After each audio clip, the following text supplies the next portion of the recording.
Okay, so yes, so as you know, the running order is going to be Coach Yusuf, followed by Coach Olumide, followed by Coach Gabriel, followed by Coach DJ.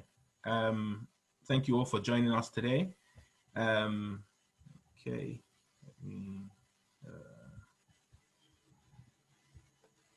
I'll let the coaches introduce themselves so that things flow a bit better. So we'll be starting. Coach Yusuf, are you ready? Yes, good to go. Good to go. Perfect. Okay, so I'll just let you take over now. So give us an introduction of who you are, which club you are coaching for. Greetings to everyone.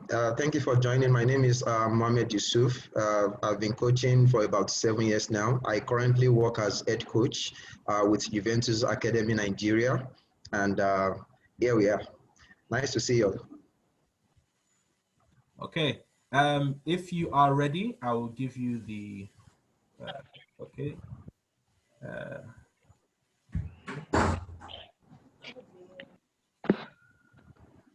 Can everybody mute themselves so that Coach Yusuf can speak clearly, please? Coach Yusuf, carry on, please. All right. Again, greetings. I would like to start this by greeting everyone from wherever you are joining from. Good morning, good afternoon, good evening, respectively. I would like to start this by thanking the organizers of this event, Football IQ, Coach Deji of Football Podcast. And I would also like to take time to try to do my bits and ensure that I make and we collectively make this webinar worth your time and the data it took you to join in. The topic is not alien to anyone. We're working on junior 8 session design, and I've extrapolated a bit and added planning and the execution aspect. I'll try to do all of this without taking too much of everyone's time. So one of the many or numerous disclaimers I'm going to be issuing during the presentation is going to be that I am not married to a particular school or to any schools.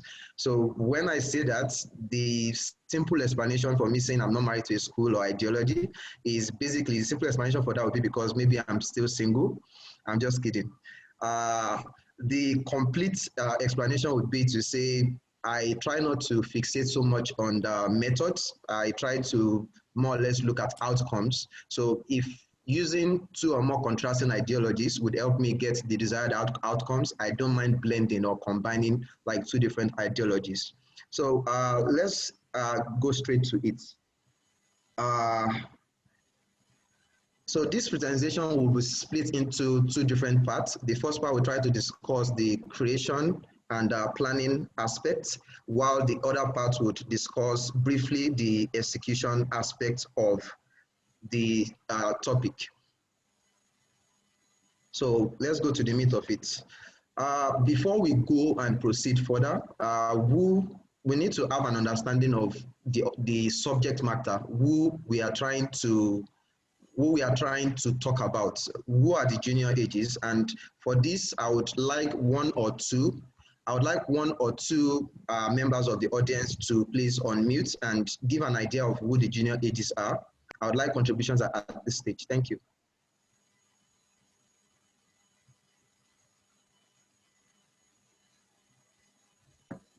Anyone, please, just briefly.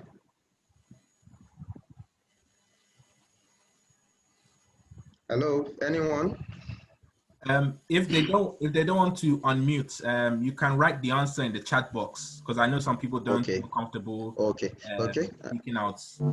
Okay. So good evening. All right, good evening. So my name is Gabriel Ezenwa. All right, nice to meet you, sir.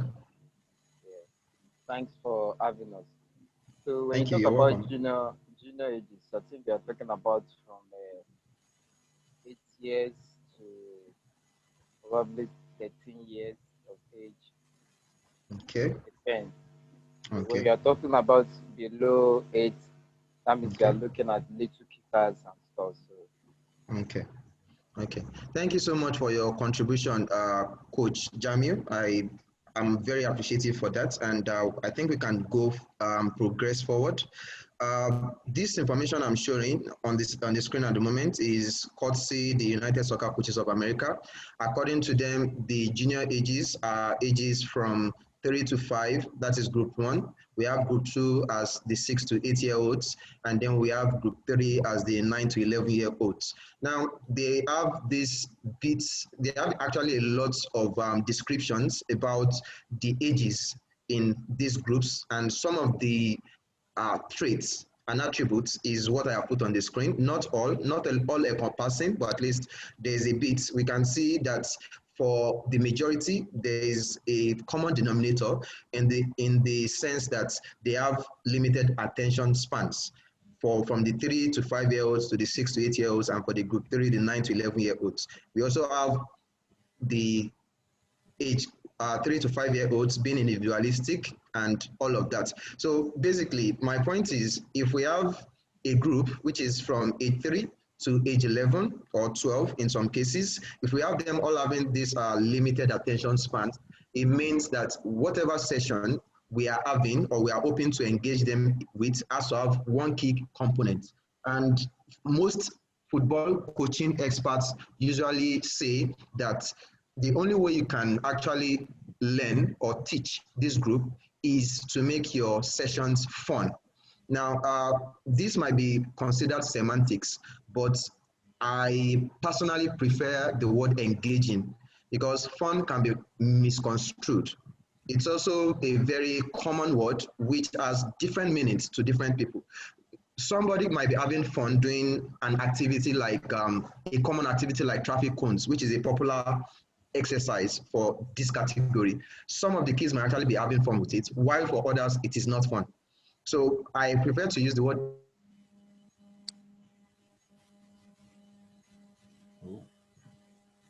Our first, our first network issue. The person is actually being engaged and the person is learning. Do I have to go back? Was there a break shortly? Yeah, it froze just a little bit. So just go back a few seconds. Okay, all right. Sorry about that break. Yeah, so I was saying that I prefer to use the word engaging rather than fun because what is fun for A might not be fun for B. And then when I say engaging, learning is taking place. In some cases, a kid might be having fun and no learning is taking place because we have to be cognizant of the ultimate objective, which is that fun has to go hand in hand with learning for this group. So I think we'll move forward to the next slide now. I'm going to play a little video here, which is going to more or less show us how a session plan, a typical session plan, is actually put together.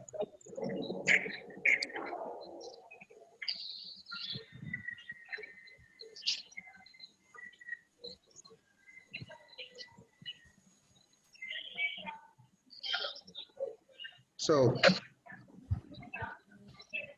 remember, can everybody mute themselves so that Coach Yusuf can speak clearly? Okay, so I'm going to play a short video now so we can see the idea which underpins planning a session for these ages.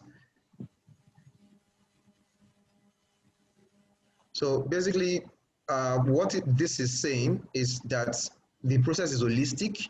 It is not segmented or scattered or unorganized. It usually begins with a whole, the idea of a whole, and then it is put together piece by piece, just like the analogy the video says, like working or construction work at a site.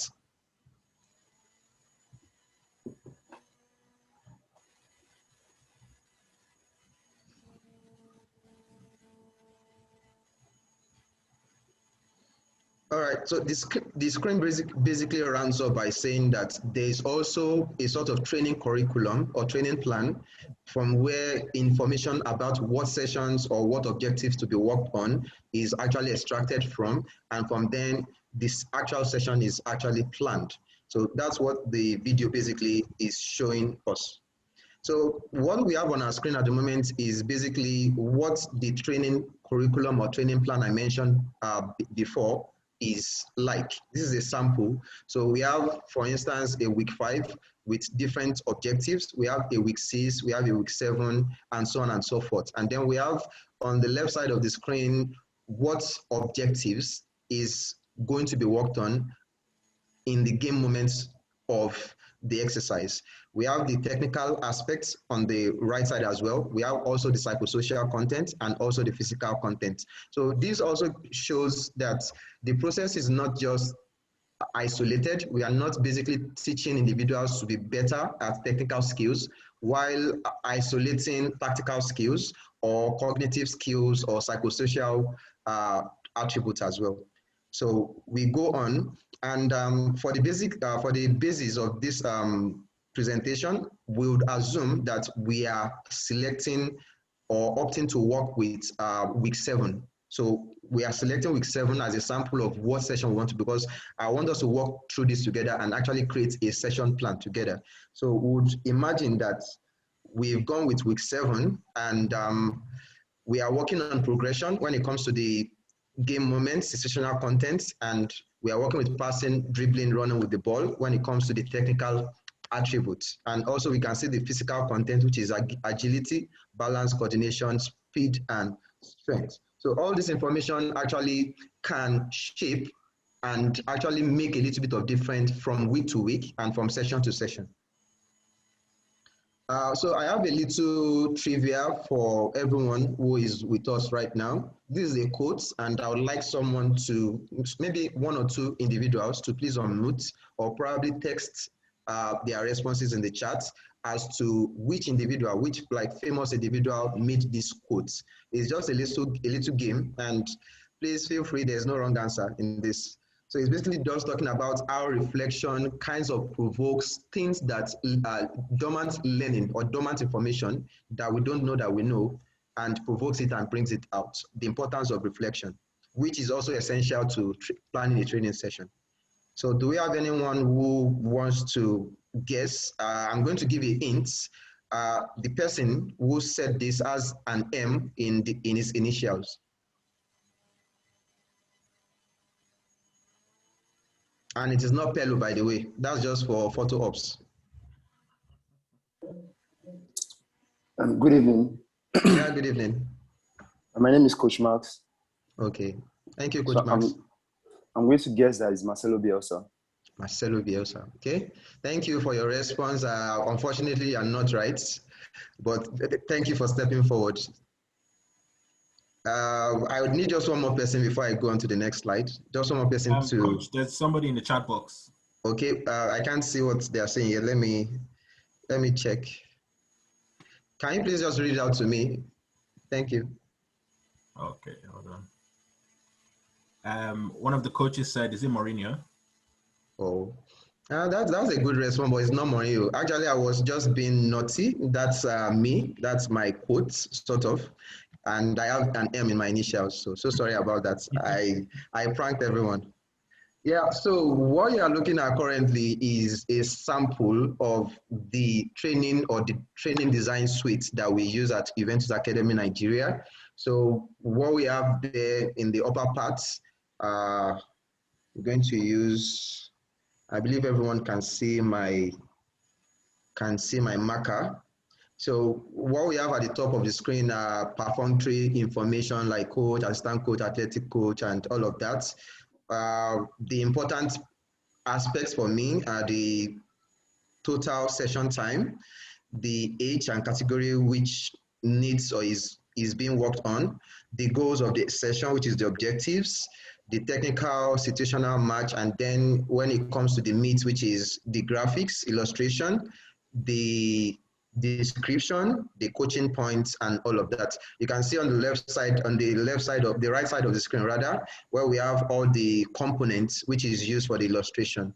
So this is what it looks like for those. I know we have different session plans from place to place. And at this point, please permit me to say that we, according to the coaching manual, I think we have about 4 different session types. Different methods for planning a session. We have one which is the part variety. We have one which is the carousel. We have one which is the progression part method. And then the final one, which is the whole part whole method. All these are different ways that you can actually plan your session. At Juventus Academy Nigeria, we use the progression parts method, which is something I'll be explaining soon. And to chip this in, I think the coaching manual, sorry to say, they left out one other session type. And I'm not so proud to say, but it exists, which is, it's called, I'm going to label it Vibes and Inshallah.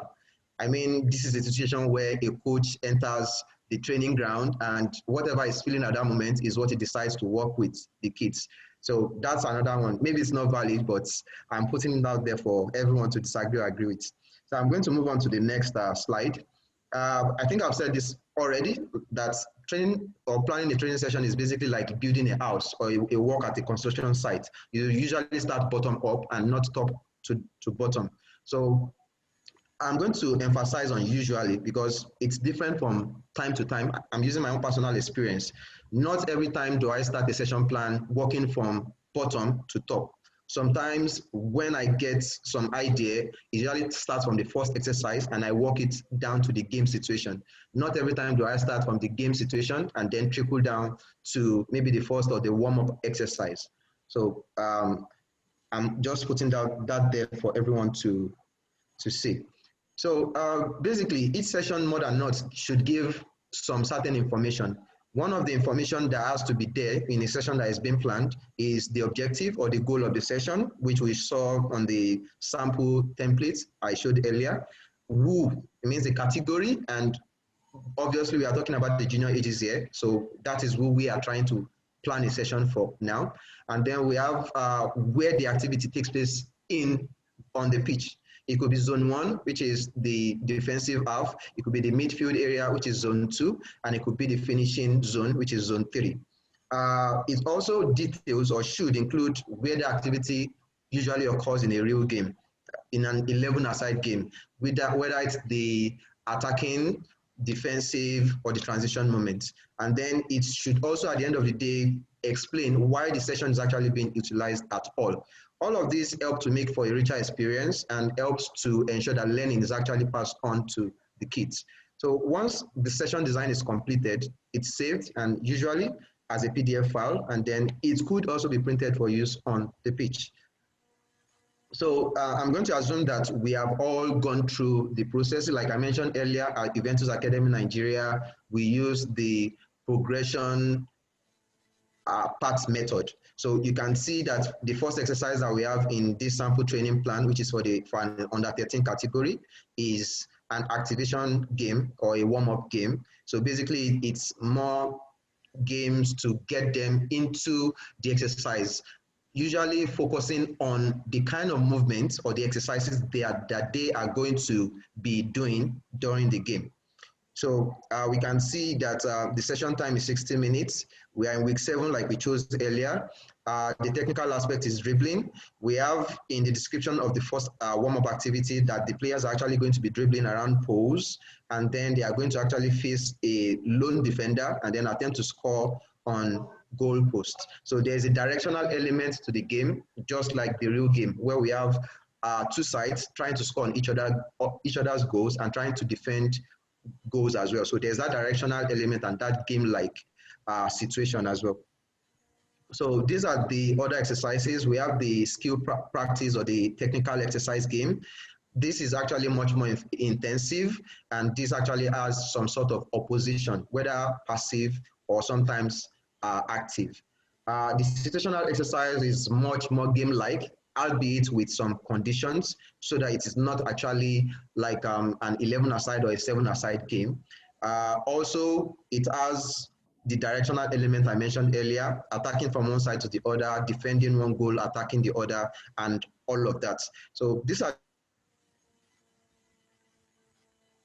side, something that is very important, which is coaching points. You can design an excellent session plan, but for me, if it doesn't come with the coaching points, which can actually help the day's objective to be passed and learned across, then I think it's not 100% for me. So, and then usually the match closes off the Juventus Academy session plan. The match could be two ways. It could either be a condition match, which is not the usual 11-a-side or 7-a-side match. It has some conditions which makes some sort of constraints which can allow for learning of the day's objectives as well. And then there's a match that is actually free.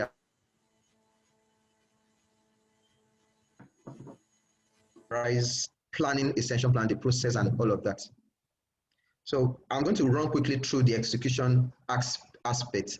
But before I go through that, I want to throw this out to everyone, or just one person or two, to say, so far from the explanation, and taking into mind that there are two different schools of thought when it comes to coaching and training. There is the school that says they believe in isolated practice, which is a practice that does not have too much opposition, probably passive opposition. And there's the ecological dynamic school, which theorizes that it's better if every training session is as game-like as possible. So from what we've seen so far from the Juventus Academy training plan, would we say it is leaning more towards the isolated practice or towards the ecological dynamic school? I just want one or two people to give their opinions.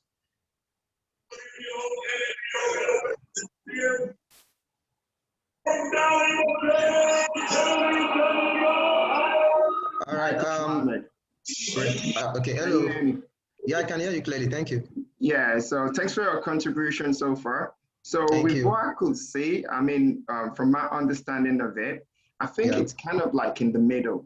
So because when you started your exercises, when you started the training session, you started off with them going through the polls, working on that technical part, and they kind of face an opposition before going to the goal.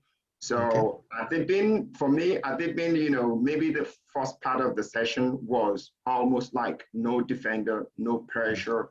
Then it's almost becoming more isolated. But adding that defender at the end of it, it's getting into a more realistic game situation. So I'll probably keep it short. That's my own thoughts about it. Okay, thank you very much. I really appreciate your comment, and I would say that you are a very perceptive person. Your observations were spot on. Thank you. So like I said earlier, I said I would at a point be saying or issuing disclaimers like I'm not married to a particular school, and I feel like this sample kind of justifies that comment. I try as much as possible not to lean towards one school of thought or the other if I find out that there is some merit or there's some productivity to the idea. So sometimes I feel like players' development needs are different. Some players probably learn better using isolated method. Some players probably learn better using the game-like situation. So I feel like player needs should actually detail or suggest and guide where we should go in terms of planning a session plan and not what the coach wants. So I think I'll go forward now. So that's basically what I just said, what is on the screen, that the player should actually determine what we lean towards in planning our session. It should not be what the coach wants, what the board of the club wants, or what other anonymous entities want, but what is best for the players. So I'm going to issue a little bit of anecdote here. There's this popular folktale about a test that animals were called to, and it's like calling a monkey, calling a fish, an elephant, a hippo, and maybe a squirrel to come to a tree climbing contest. Obviously, there's one sure winner. The monkey would always win, whether 1,000 or a million times, because he's better suited to that environment. And this sort of buttresses what I said earlier about letting the players' needs detail the kind of environment that we put them in for learning. So the example also works if you take it to the sea. You are calling a fish, a squirrel, a duck to a swimming contest. It means that one is actually going to have much more advantage and privilege than the other, because the environment is much more suited to one than the other. So basically that is what this slide is telling us. So this more or less just summarizes procedure, how the coaches deliver a session. They are they actually receive the players, check for dressing appearance to see if it's appropriate. So some small talk, session explanations have to be as succinct as possible, as brief as possible, and then stops during and interventions during the exercise should be limited to afford much more playing time than waiting time. Also, transition from one exercise to the next should be very fast and done as quick as possible in order to save time and also afford the players much more playing time. Also, this more or less like dynamic incidents, water breaks, sometimes they happen, typically they happen at the end of each exercise within a session, but sometimes due to weather concerns, they may be much more common than usual. Also, at the end of the day, there's always feedback about the session. The topic of the feedback is left to the coach depending on what he has observed. Sometimes it could be the session related, sometimes it could be even out of what the session was about, depending. And then at the end of the session, kids are ushered out orderly out of the pitch, and then the day's job can be said to be done.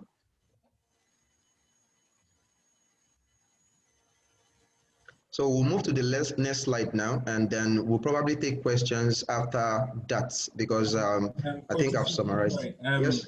We'll save the questions until everybody has spoken. So okay. Every coach will go, and then at the end we'll save Okay. All right. So basically, this page is just saying what I'm going to say in verbally. Thank you all for listening. Thank you for using your data. Thank you for using your time to come in and join this. Thank you so much. Thank you, Coach. Thank you. Could you stop sharing? Yes, and could you pass it on to Coach Olumide? Okay. That was a very good presentation. Thank you for sharing. Thank you very much. For anybody that has any questions for Coach Yussuf, make sure you save the questions or you send them to the chat box, and then at the end we'll ask all of the coaches all of the questions that you need to ask them. Any question that you have about his slides, about the way he delivers, about his own curriculum, his design for sessions, his approach to the children, anything you want to ask, make sure you send. Coach Olumide, are you ready? Yeah.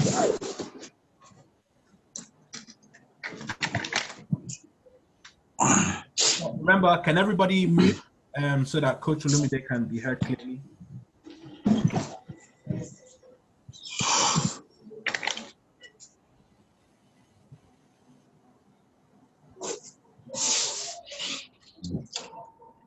Coach Olumide, sorry, before you begin, can you see if anybody's waiting to enter and just let them in? No. Okay, all right, thank you.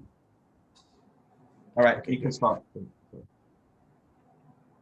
Okay, can everybody see my screen? Before you start, remember just to do a little introduction of yourself as well. Yeah, sure. But can you see my screen though? Oh yes, you can see your screen. You can see it. Okay, the introduction is here on the screen. My name is Olumide Ajibolade. I'm the under-19 coach of the Remo Stars Football Club, or Remo Academy. I have a UEFA coaching license and blah, blah, blah. I've got like 10 years of experience in the grassroots in Nigeria. Today I'm here to just share my own ideas about training the youth level. So I'll just get to it. First of all, I would say that everything I said here is what I think. Yes, and I'm not sure it's what is accepted around the world, but it's just what I think. Right. So youth age training, usually between the ages of 14 and 19, but permit me, guys, I'm speaking to a larger Nigerian group. So, man, you know what youth age is in Nigeria is 14 to 27, basically. So you have to consider that every time that you're working here.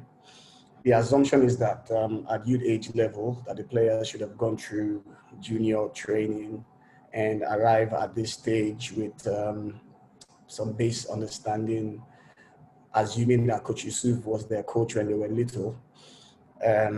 But at the end of the day, what you find out is that players arrive at the youth level not having the skills or what you expect them to have or game understanding. And you probably have to do a bit of junior training and youth training at the same time to try to, bridge the gap in the deficit of coaching that they couldn't get. So, of course, players at this age should have a position, ideally, when you're getting to 14, 15, 16, you're a fullback, that you're a striker. So there should be some specificity to what we're doing. Why is it important to plan your training session? For this level, player improvement, of course, is the main focus. And I'm saying it because, like many of us coaches get carried away with the results and forget that we're coaching at this level where the players have to be developed, and because of the fact that many of them didn't get the right coaching before they arrived, we just assume that it's about winning, and we think about the 3 points, we think about the cups, and we might just forget. The individual player needs to be taken into consideration, which means that, of course, you need to carefully identify the needs of the player in front of you. The players won't have the same needs in terms of weaknesses in their game. And, and sometimes if you go to training and, sorry, someone is in the room, I have to admit, just one sec.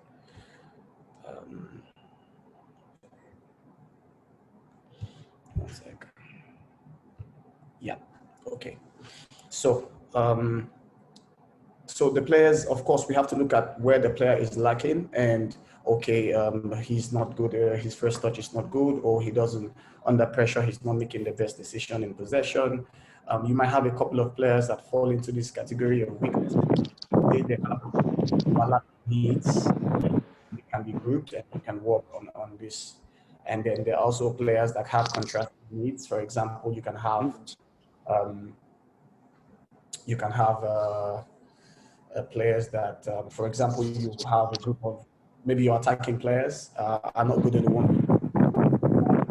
Sorry, can everybody mute themselves, please, so that Coach Olumide can speak clearly?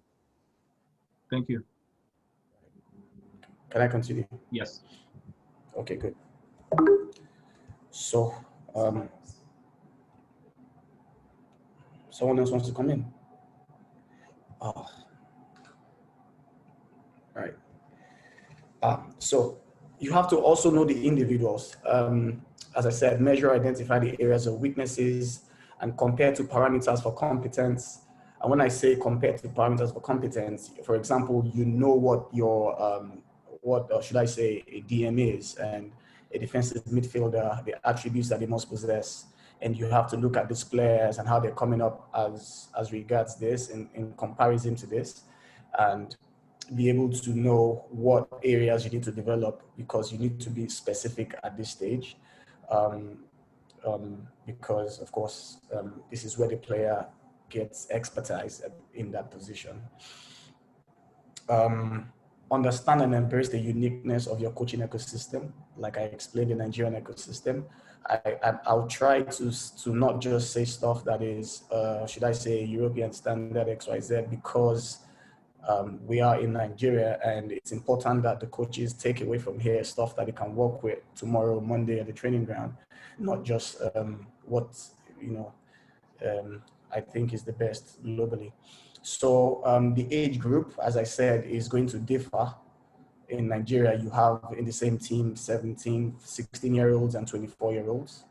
And so you have to ensure that you understand that the ages you can't group them by ages as it is at some point, and it will just be about their abilities. And also you have to try to employ unconventional training tools. I'll get to that. And then try to integrate your game model. Now, as a coach, I believe that you've got a game model. Maybe the club philosophy, maybe, but you've got a game model. And this will underpin how you plan your sessions. Your sessions have to revolve around your game model. So for me, I say, for example, one sec. Yep. Now, when I was saying compared to parameters for competence, this is an example. Like our deep midfielder for me at Remo Stars Football Club. If you see, we have the Busquets, Alonso, Carrick as an example, but then in black, there's Kante. And Kante is there because, the other midfielders are like older midfielders. Some of them are retired and most of them are retired, but at the time, they were like the peak in that position in terms of what you'd expect. But Kante is like showing a different way to play in this position. And as a youth coach, I think you need to continuously look at the present demands of the position, and continually update. Because if you played football as a coach, you might want your players to play like you. And maybe your style of football is not necessarily what is acceptable now. So you have to try to update. So you look at the characteristics, and these characteristics will help you to measure the players as compared to what is acceptable presently, and how you can help shape their game to become successful in their positions. So, of course, this all, I'm sharing bits of our game model, my game model as it relates to the club, and everything goes into each training session. For example, you say, who is the Remo Academy player, has to be confident, has to be quick, has to be resilient. And then we, of course, respond positively to adverse situations, blah, blah, blah. Then you have to look at the leadership style for you as a coach, how you want to deliver the session. And if you have an assistant, and I don't know if everybody has an assistant, but you have to define the role of your assistant as you go into planning the session, and so that everything can be clear, right?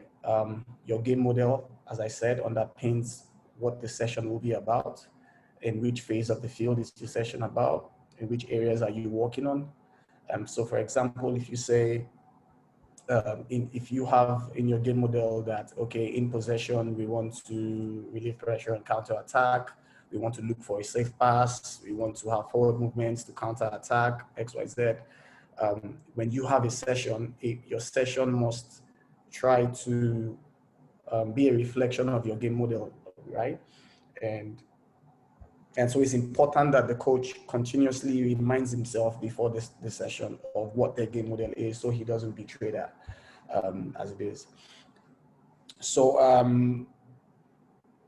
okay, what I will say now is just quickly on this small screen, there's I don't know if it's visible enough, just a small game.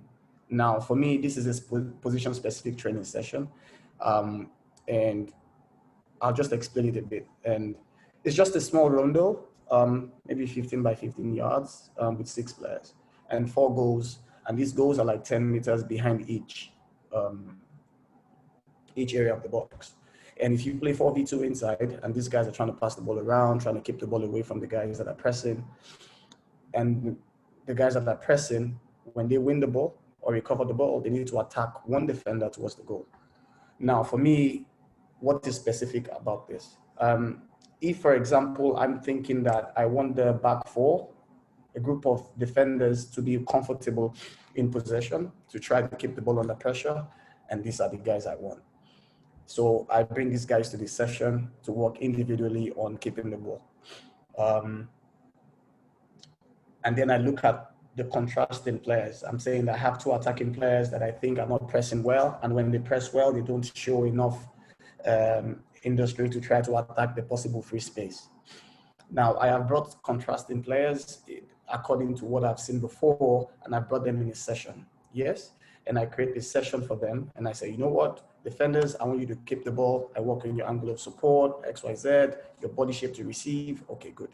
And then the guys in the middle, try to press, maybe we have 2 or 4 of them, press, work the angles, try to force them into tight corners, win the ball. When you do win the ball, attack one of the goals.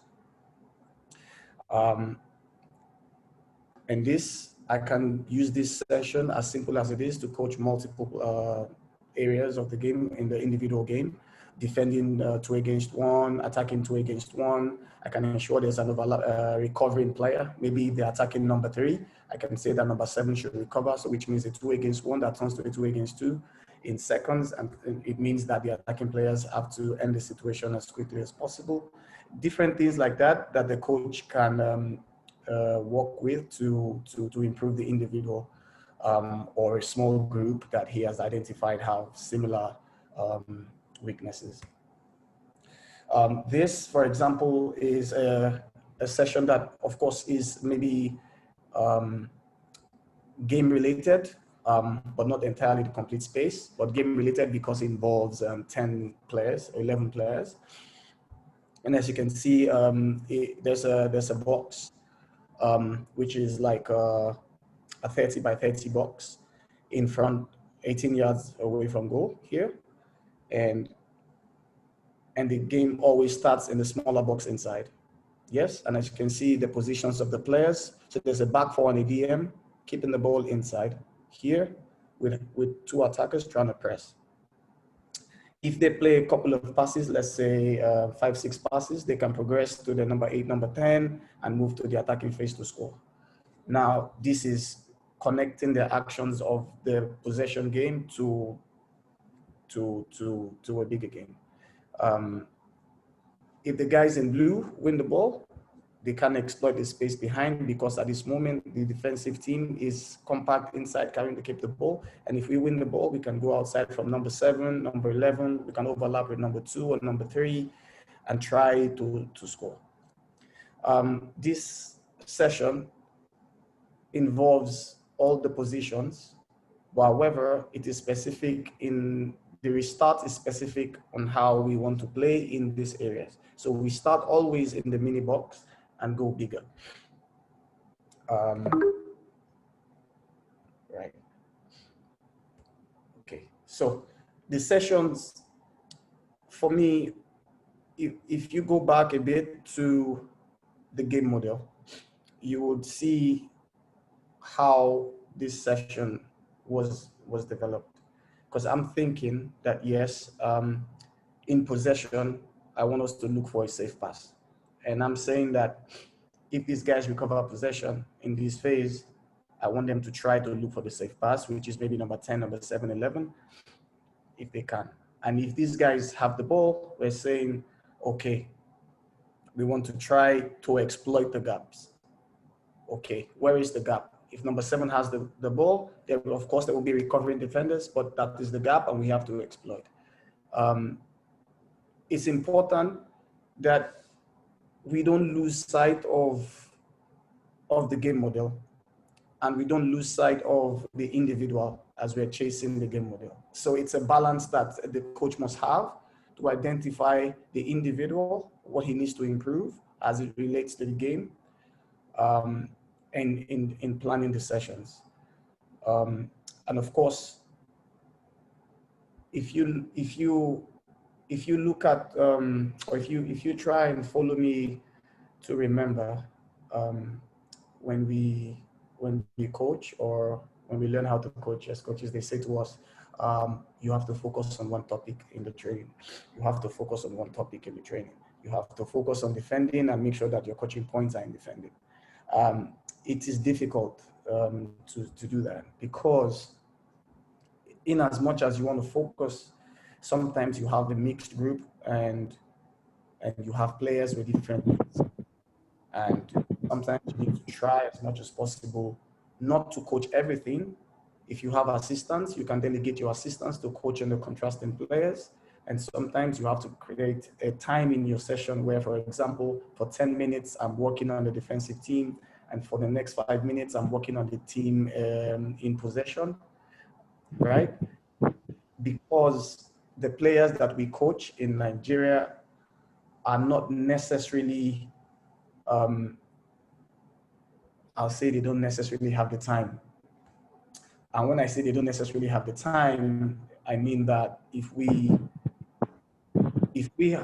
have to do it by the standards of going step by step, session by session, it might take a longer time to get these players to understand what they have to do to have a career in the game.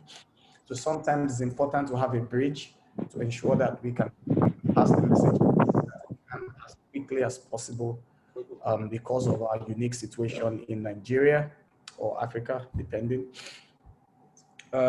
Finally, I think I shared a video of, oh yeah, there's the coach here. I think I shared a video let me see. Okay, of an individual training session where the center backs are in wide and they're just working on their shooting. And then after that, they need to defend the 2v1. I think I'll just play that.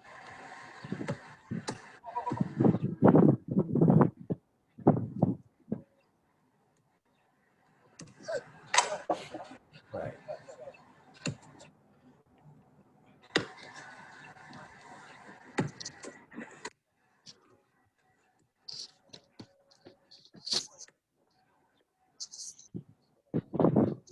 So again, sessions as simple as that can be used to improve the individual attribute of a player.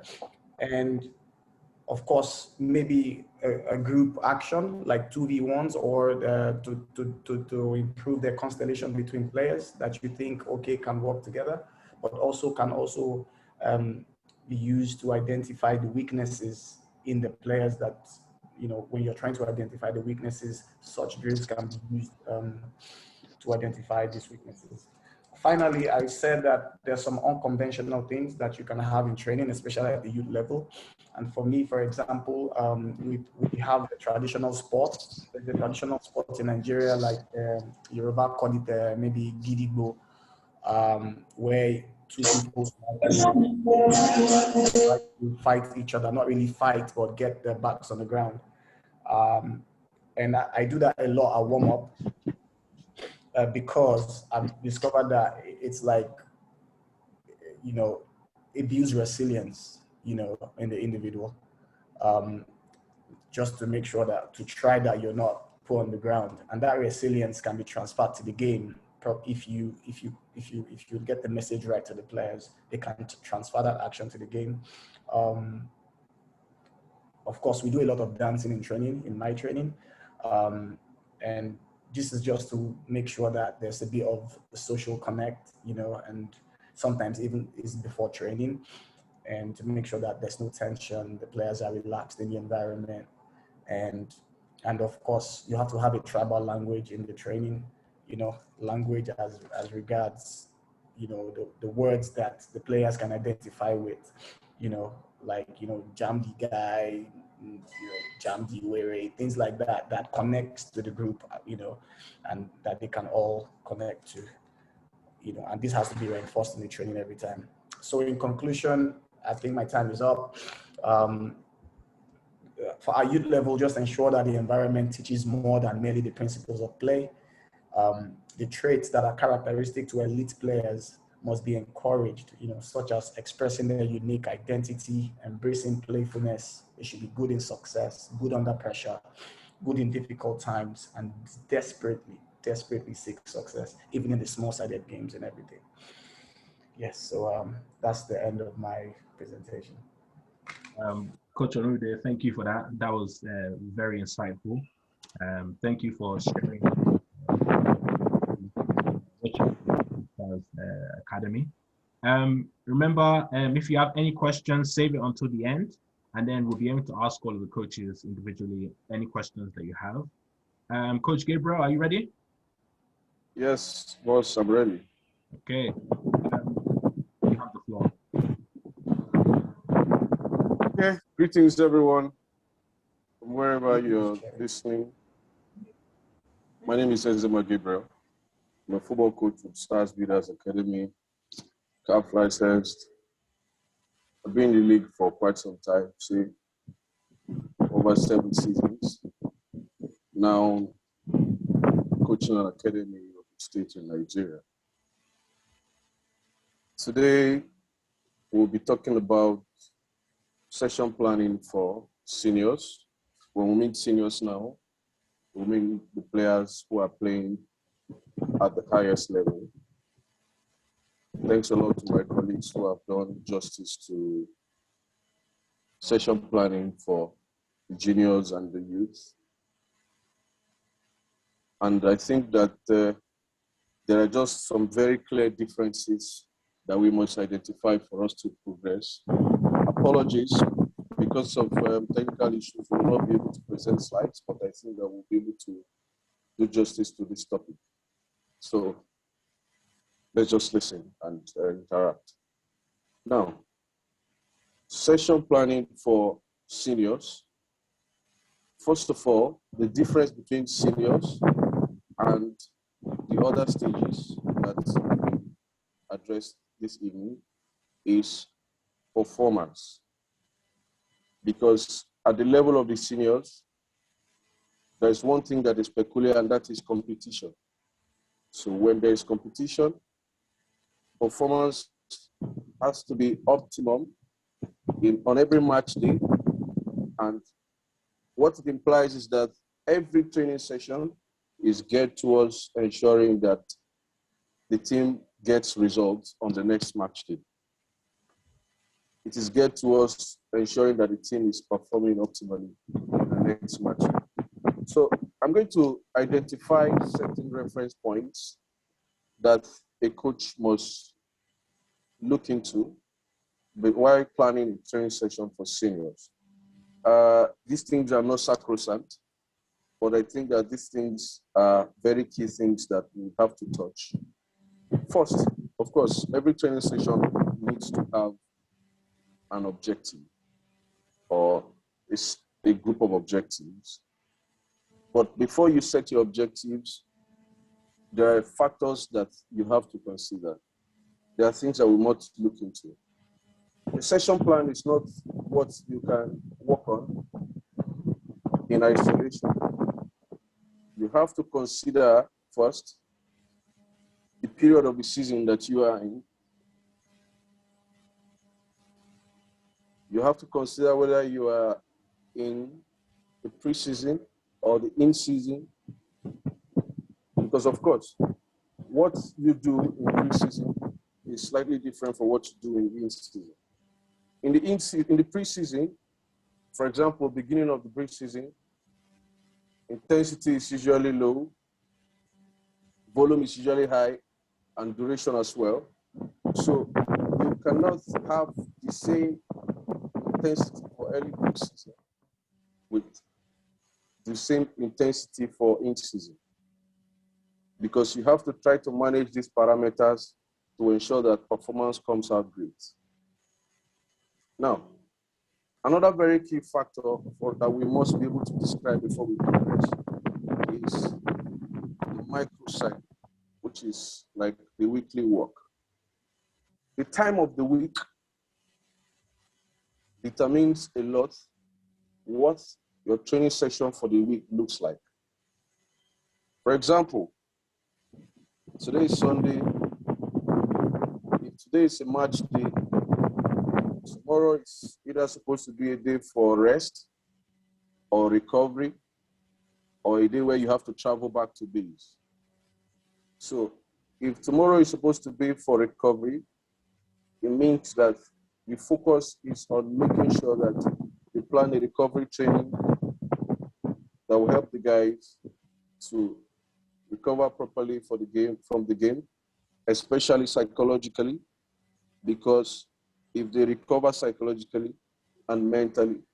They will be able to recover faster physically.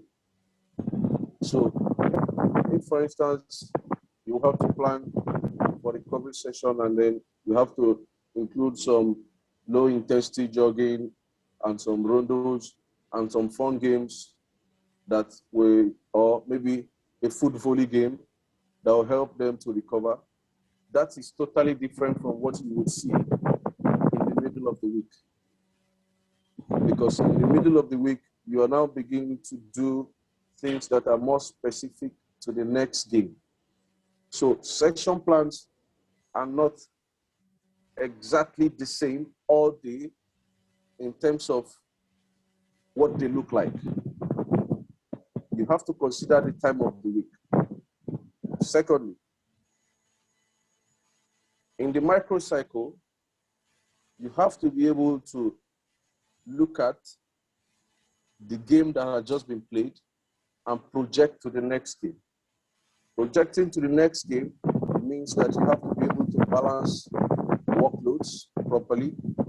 You have to be able to make sure that you are beginning to plan with regards to the information you have about the next opponent.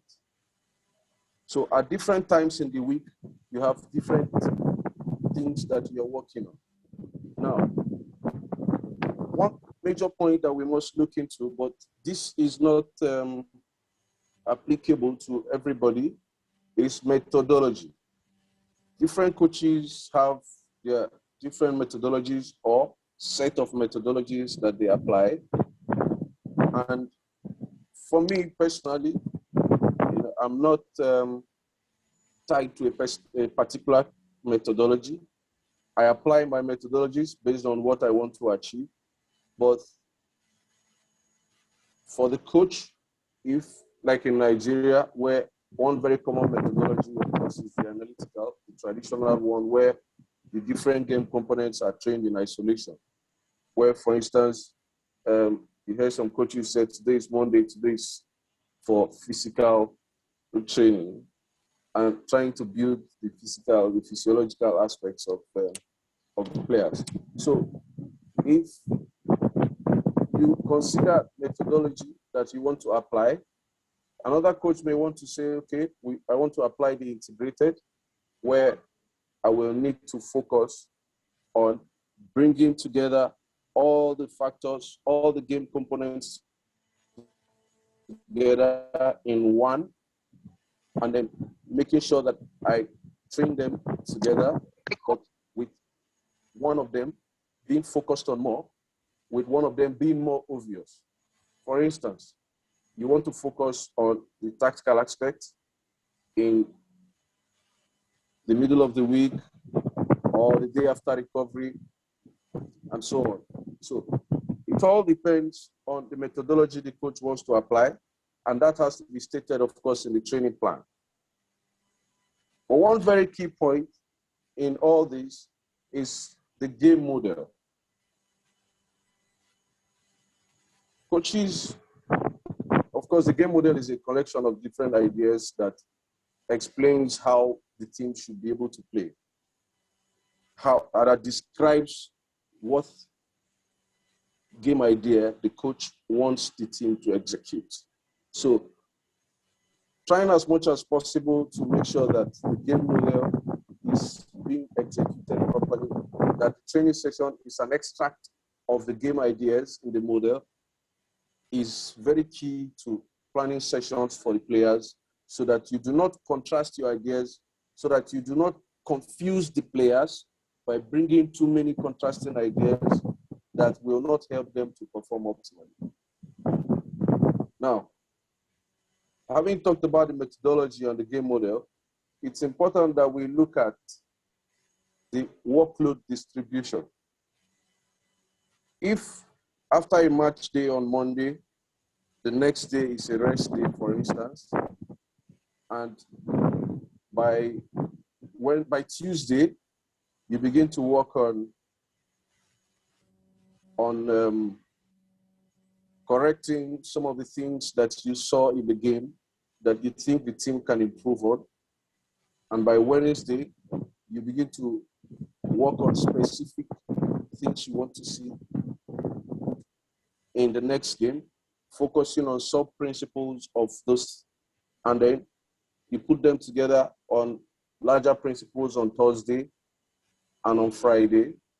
And by Saturday, you try to do activation or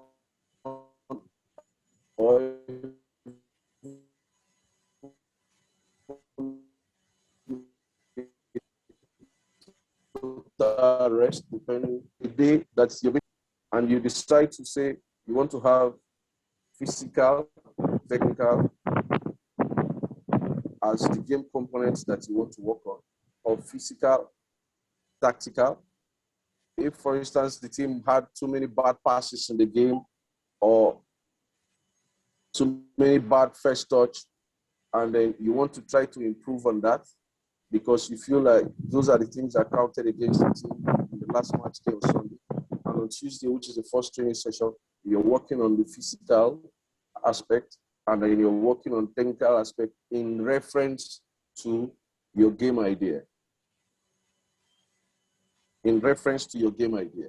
Now, if by Wednesday, you begin to look at technical tactical, and if you have medium workload on Tuesday, and by Wednesday, you have high workload, and on Thursday, you have high workload also, and by Friday, you begin to tap out with medium workload, and if by Saturday, you still have to say workload is low, so that the players can be able to recover and performance be optimized ahead of the game.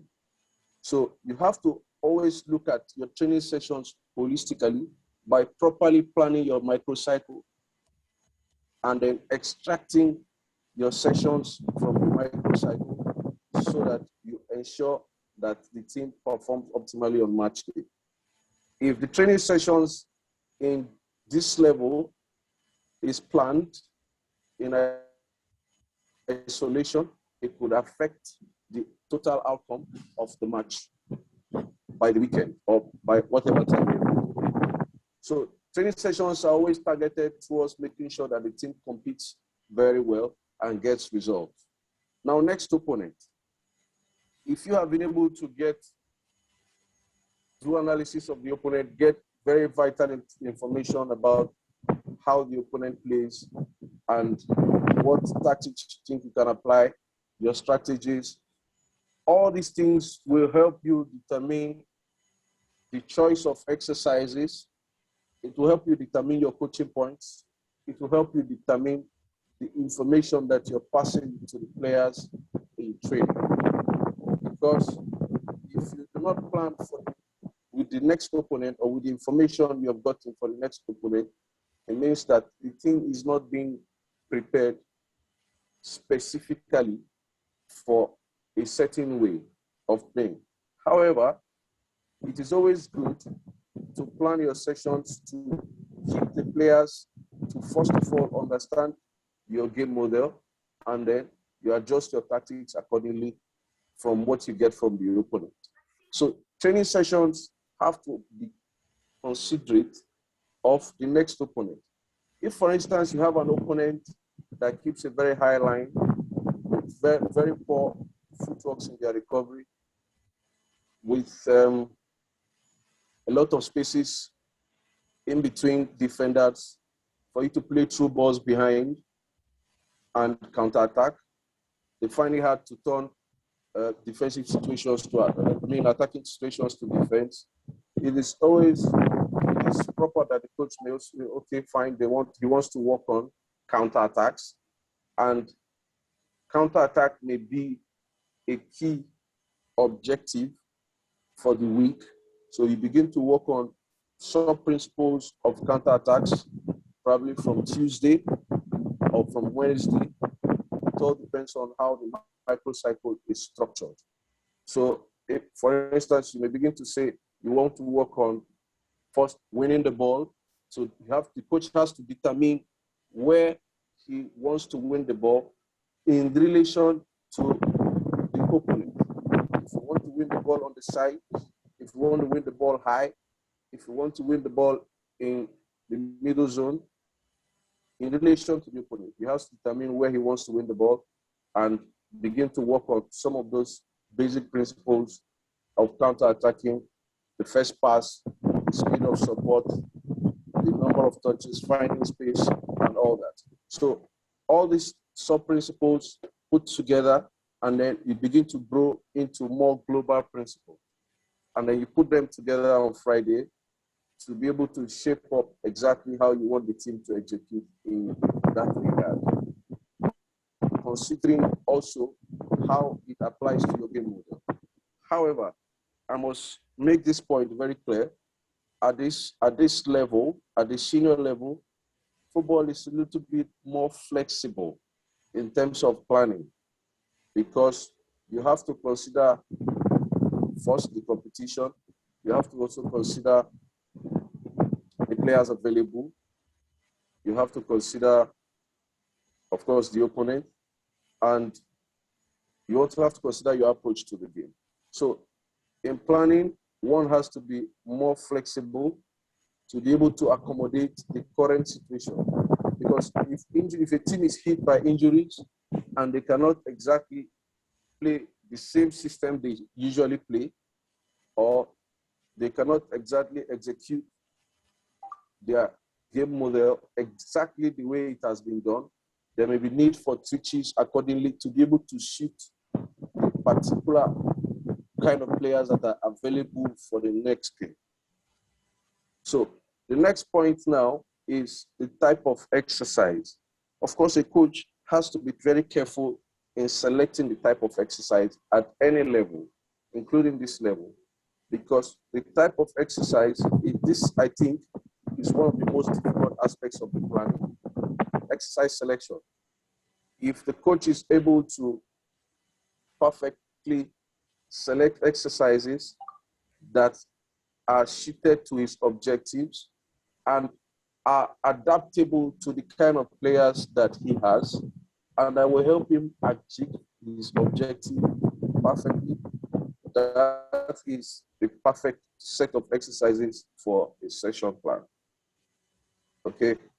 Because if the exercises are wrong, or the coaching points in the exercises are wrong, or the exercises are done maybe exactly the way the coach may have seen it from any source, without having to focus on the particular or the specific ways he wants to adapt it to his team or to the next game, it is difficult for the coach to be able to achieve the objectives from his session plan. So exercise selection is key. If you select the methodology and you have very good game model and you're doing the right thing on the right day in the microcycle, and then the exercises are not helping you to achieve your objectives, then everything is cancelled out. Now, the final point that I'm going to make is the choice of equipment. A lot of times, we just, yes, this applies to all levels, but there's a very specific aspect at the senior level. At the senior level, there are different competitions. For example, when I was with Rangers, Enugu Rangers, we played in the CAF Champions League, CAF Confederations Cup. And if you have, for instance, a league game at home on Sunday, and you need to travel on Monday to honor a CAF Champions League game, for instance, in Morocco by next weekend, it means that from the next training session on Tuesday, the equipment is different because there's a change of balls. The balls now have to be specific to the competition, and that has to be included in the planning. The bibs have to be specific to the competition. Someone will want to know why the bibs. Yes, the balls, because the balls may be different. The texture of the balls may be different. The behavior of the ball, some especially in CAF, some balls are speed balls, and maybe in the league, the balls are not. So you have to consider that. The change of balls, very important to allow the players to adapt properly to the next game. Now, the beams also, and of course, you could also try to put up other equipments that reflect that tournament, because it is also kind of psychological preparation for the players. So it has to be included in your psychological objectives for the training. This is part of preparation for a team in terms of the next game. I made this point before that session planning for seniors is always targeted towards match day performance. And of course, different periods of the season, different periods of the year determines the type of session planning that the coach applies suited to his team.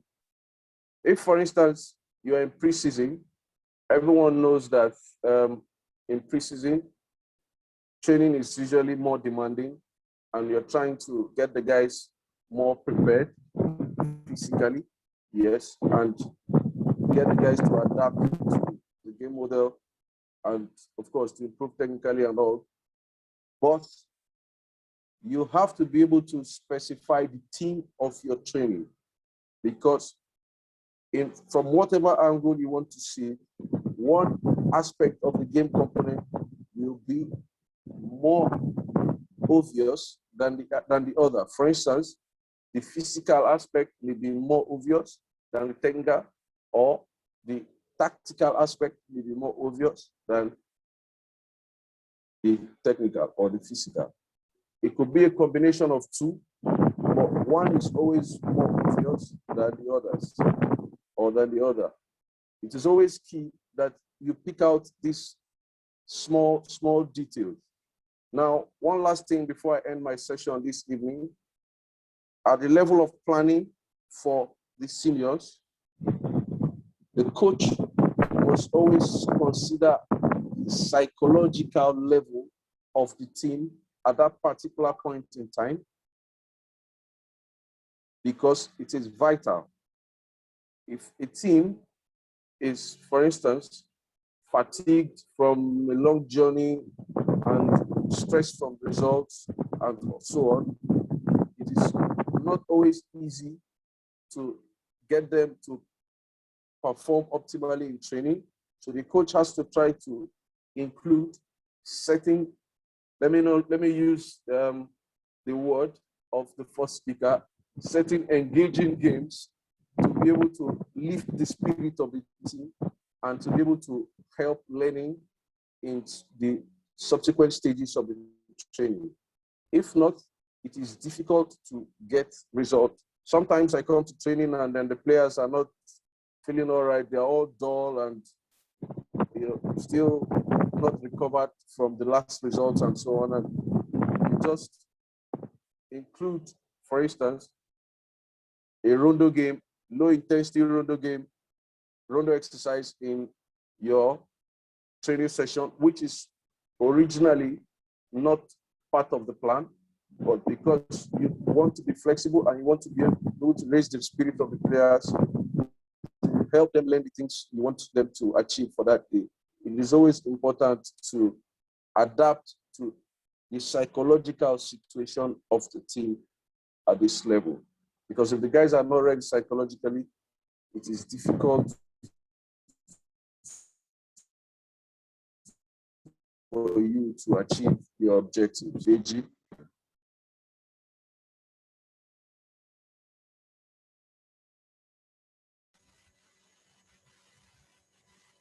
Sorry, is that have you come to the end, Coach?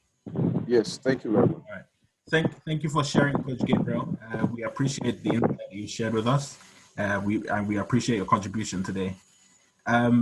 Remember, if you have any questions, save it to the end, and we'll be able to ask all of the coaches individually any questions that you have.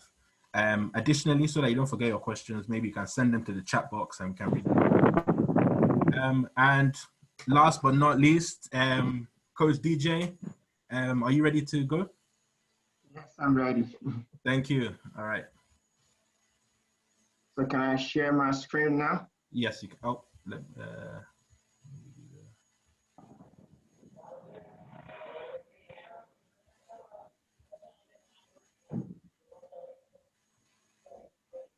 yes, go ahead.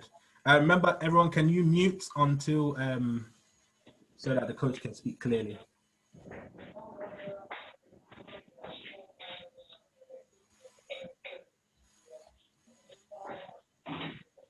Right, can you see my screen? Yes, yes, we can.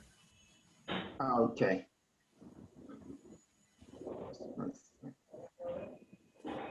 Okay, so good evening, everyone. My name is Coach Deji Ogunlade. First of all, I'd like to thank Coach Deji for putting this together. And also, I'd like to thank my colleagues that presented tonight. Coach Olumide, Coach Muhammed, Coach Gabriel. Thank you to every one of you. I've learned from you guys as well tonight. So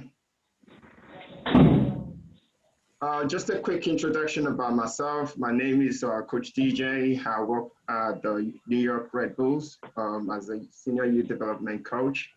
I also work as a director of coaching for a football coaching education company called European Football Coaching. I'm also a lead coach at Sala. It's a private school for elite footballers. Sorry, Coach DJ. Sorry, can everyone mute their microphone? I can hear some noises in the background, please. Thank you. Carry on, Coach DJ. Right. So let's move on to the next one. So my journey so far, I've invested a little bit of my time in coach education, and it's still ongoing. So right now, I'm hoping I'll complete my UFB this year, and hopefully, with the pandemic getting over now, I should be starting my A license this year as well.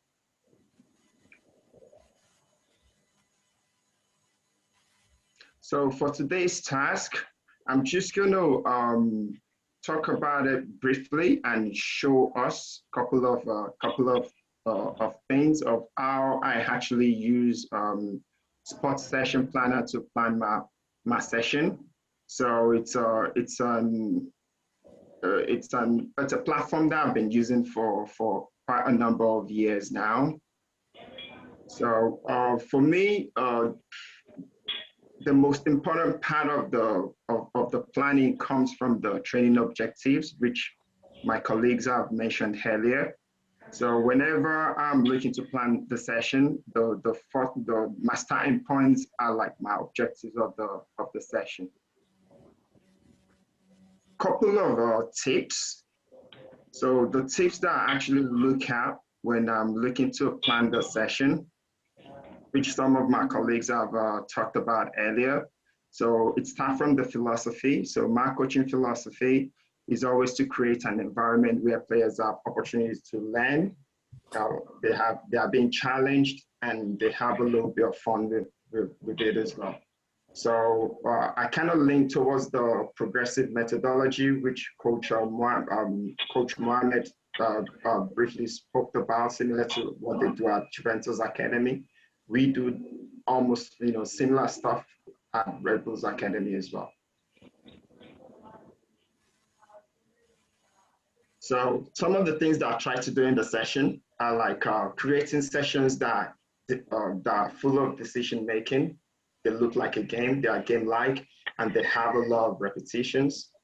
Obviously, with the level of knowledge that everyone has now, we are now in a day where we don't want to have sessions, especially at the youth level, where we have lines, labs, and we start lecturing the players. So now I'm going to show us how I use the sports session planning. So can you still see my screen where it says sports session planning? Remember, everyone, could you mute your microphone whilst coach is speaking, please? Thank you. Can you see my screen? Yes, we can see your screen. The sports session planner screen, right? Oh, no, I can still see your presentation. Okay, Let me stop and share again.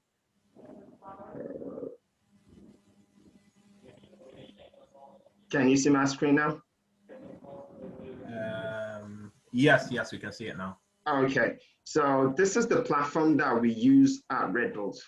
So basically, I'm using my own private one. So as you can see, some big clubs, some other organizations are also using this. You know, Arsenal, Liverpool Academy, the Canadian national team, even I think the Dutch use it, KNVB, they use it as well. So it's multiple clubs that are using this this platform. So let me just sign in.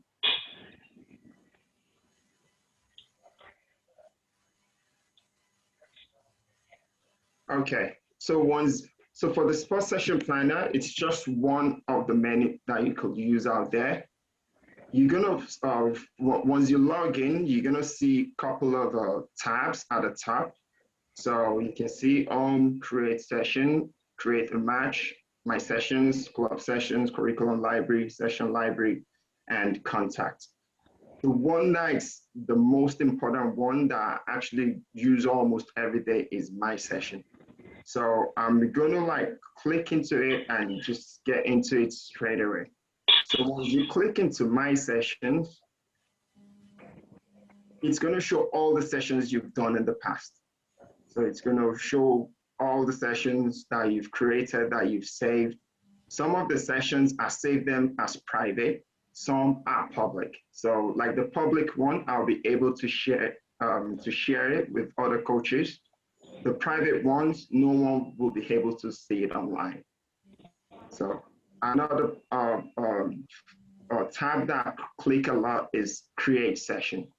So once I click on create session, it's going to take me to their inside their platform where I can create my session using the platform, the app.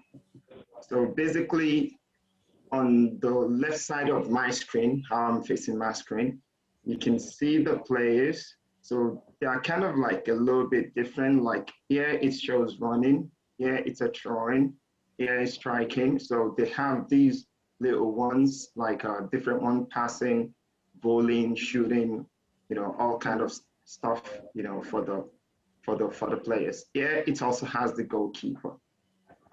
So on this side, as you can see, it shows like the kit.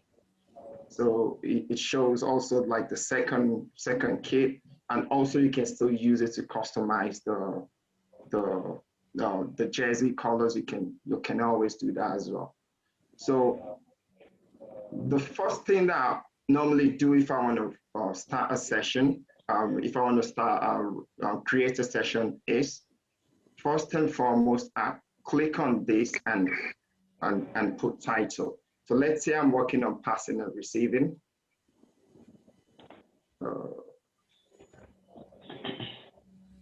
So let's say that's my title. Let's say I'm working with the U15 boys. So I'm gonna first and foremost put that in. However, on these at the top, the most important thing for me is to go all the way like towards the end and click on these filling settings. So because once I come here, now you can see my session title coming out, passing and receiving U15. If I click on here, it's gonna give me different sort of things, attacking transition, you know, low block, you know.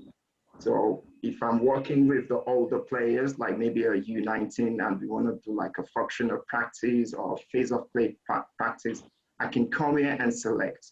But because I'm just doing a basic one, just to like show how I use it, you know, so I'm just gonna click passing and receiving. So here it asks me the question of difficulty. Are they advanced? Is it difficult? Is it moderate? Is it a beginner? So I can probably select maybe if it's difficult for the age group that I'm for this, not the age group, for the skill level of the players that I'm working with, I might probably click difficult.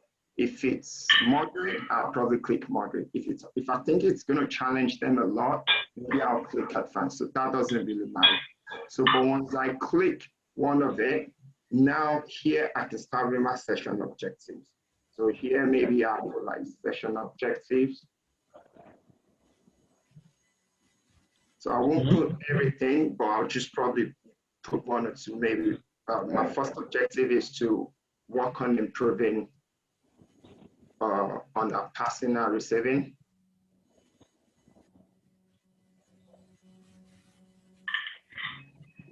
Maybe my second objective during this session is to also work on the first touch, maybe first touch to receive.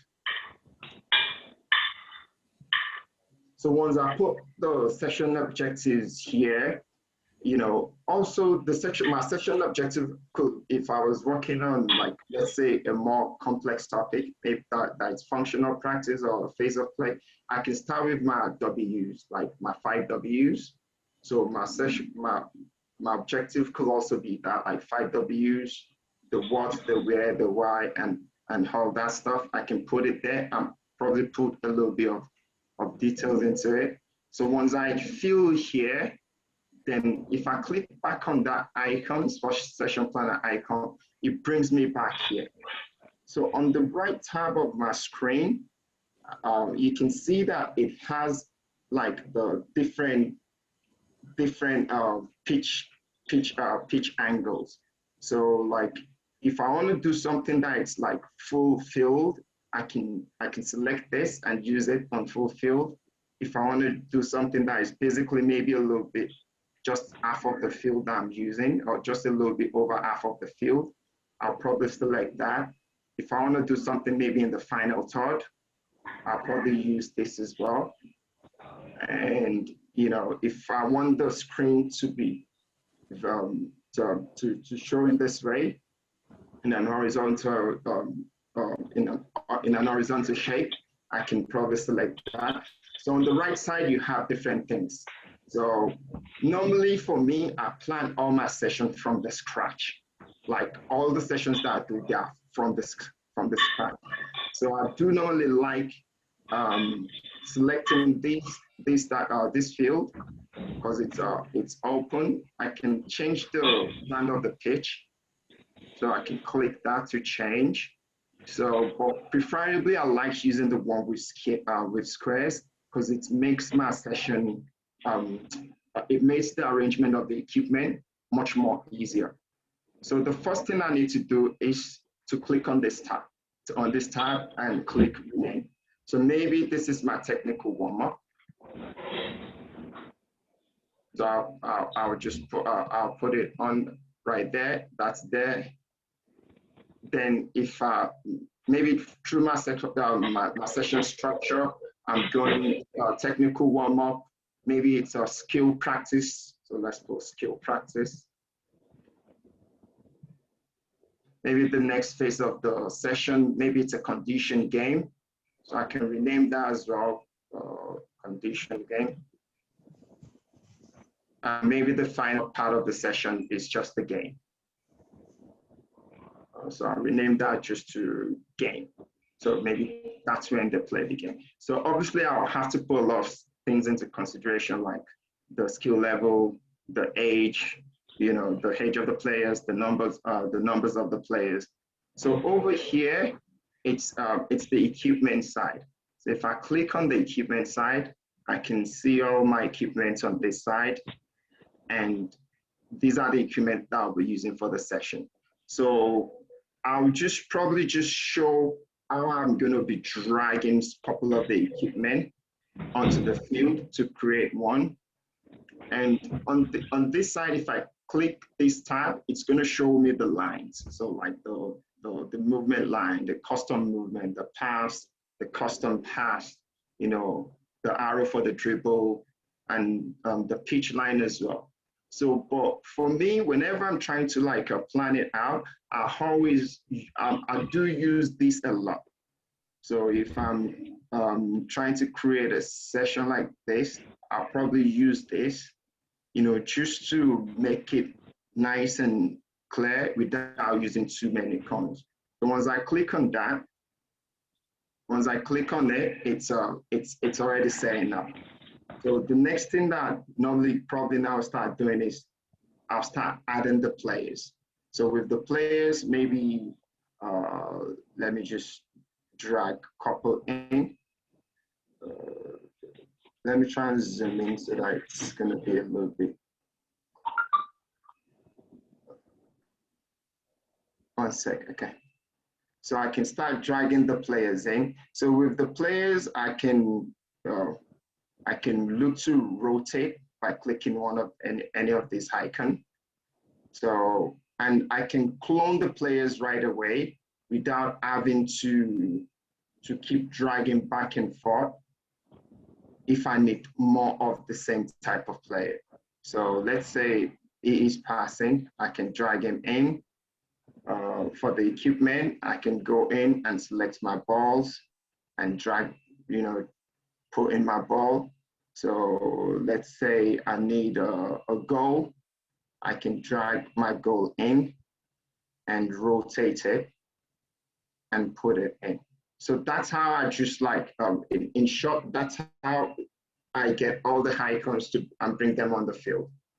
However, if I want to add text, let's say I want to add text like, let's say maybe a text to highlight where the coach is, I can just type coach here, and I can drag the coach maybe somewhere here on the field.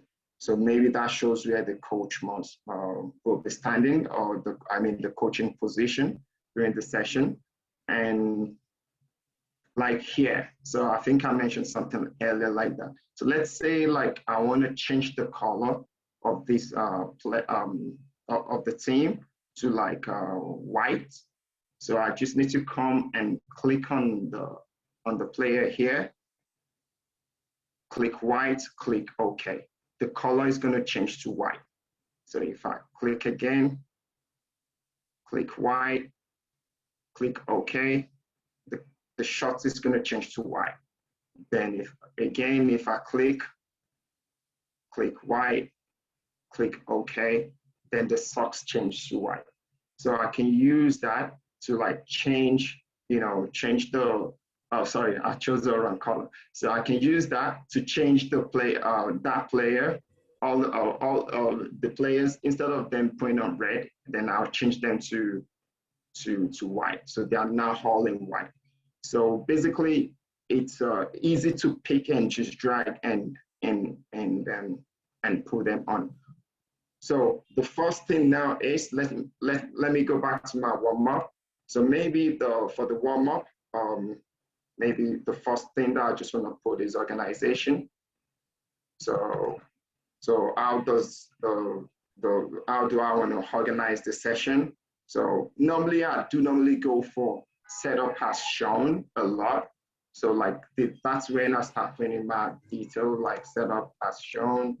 So maybe the area is 45 by 30. Excuse me, 45 by 30. And I start putting in my details. Maybe now instructions.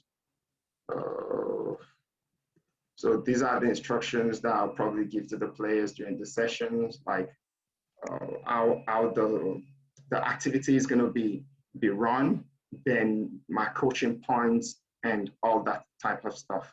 So once I finish all that, I need to go and click save. So once I hit save, it's going to save it. Okay, so now if I want to go back to it and make changes, I can click back on it again and do the changes that I need to make.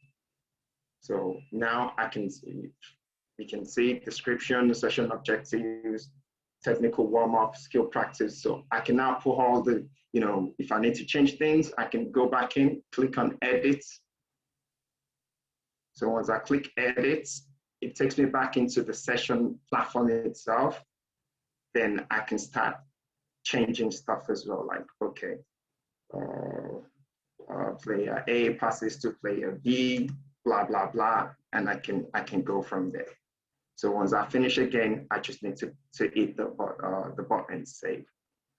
So this is what I'm now going to look to share with us. So I actually created like a session yesterday, last night, that I was just going to show, which is more detailed, because if I was going to create one now, it's going to take a lot of time.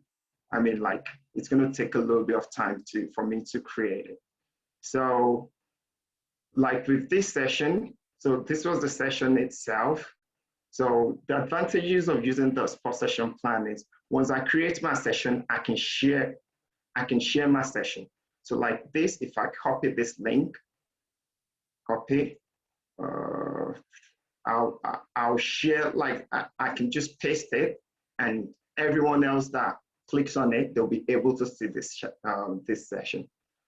So like I said, at the beginning when I went to start writing the objective of the session, so now a completed one should look like this. You know, the objective starting from the topic, passing and receiving U15 boys, objectives of the session, you know, 1, 2, 3, 4. So the objectives of the session right there. So the first part of the session is the technical practice. It's 15 minutes. The setup, 16 players, 12 balls, cones, you know, the instructions, you know, the details that the players are going to be working on, the coaching points, and the progressions. So that goes for my practices. Then it goes into the skill practice. Same thing. It's the organization. I just normally go organize, you know, set up as shown. The instructions of what they'll be doing in the skill development part of the practice, the coaching points again, the progressions. Sometimes, obviously, if the exercise is too difficult, then you might have some regressions as well. So like with me, with the structure that I normally follow, it comes with, most time it does comes with a condition game. So the organization, same, you know, still the same, you know, the game is 6v6 plus 2 targets. So for example, the Blues are playing to connect the target here.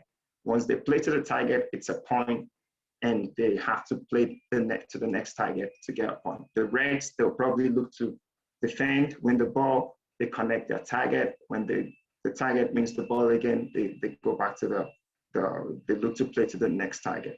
And the final part of the session creation will now be like my small-sided game, or like the practice match or the game. Over here, we call it scrimmage.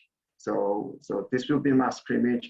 Okay, it's 7v7 plus the 2 goalkeepers, and that's how they're gonna end the session. And obviously, once the session finish, sometimes let me even see if I can go. So sometimes once the session finish, if I click on edit, I can go back in and pull my session reflection on that particular session. So it's loading. So if I go back in here, okay. So can we all see where it says coaching, practice, review, and reflection? So if the session, let's say we've worked on the session and we've, you know, I've actually run the session, I do come back here sometimes and put maybe space, for example, maybe if I screwed up, space was a little bit tight.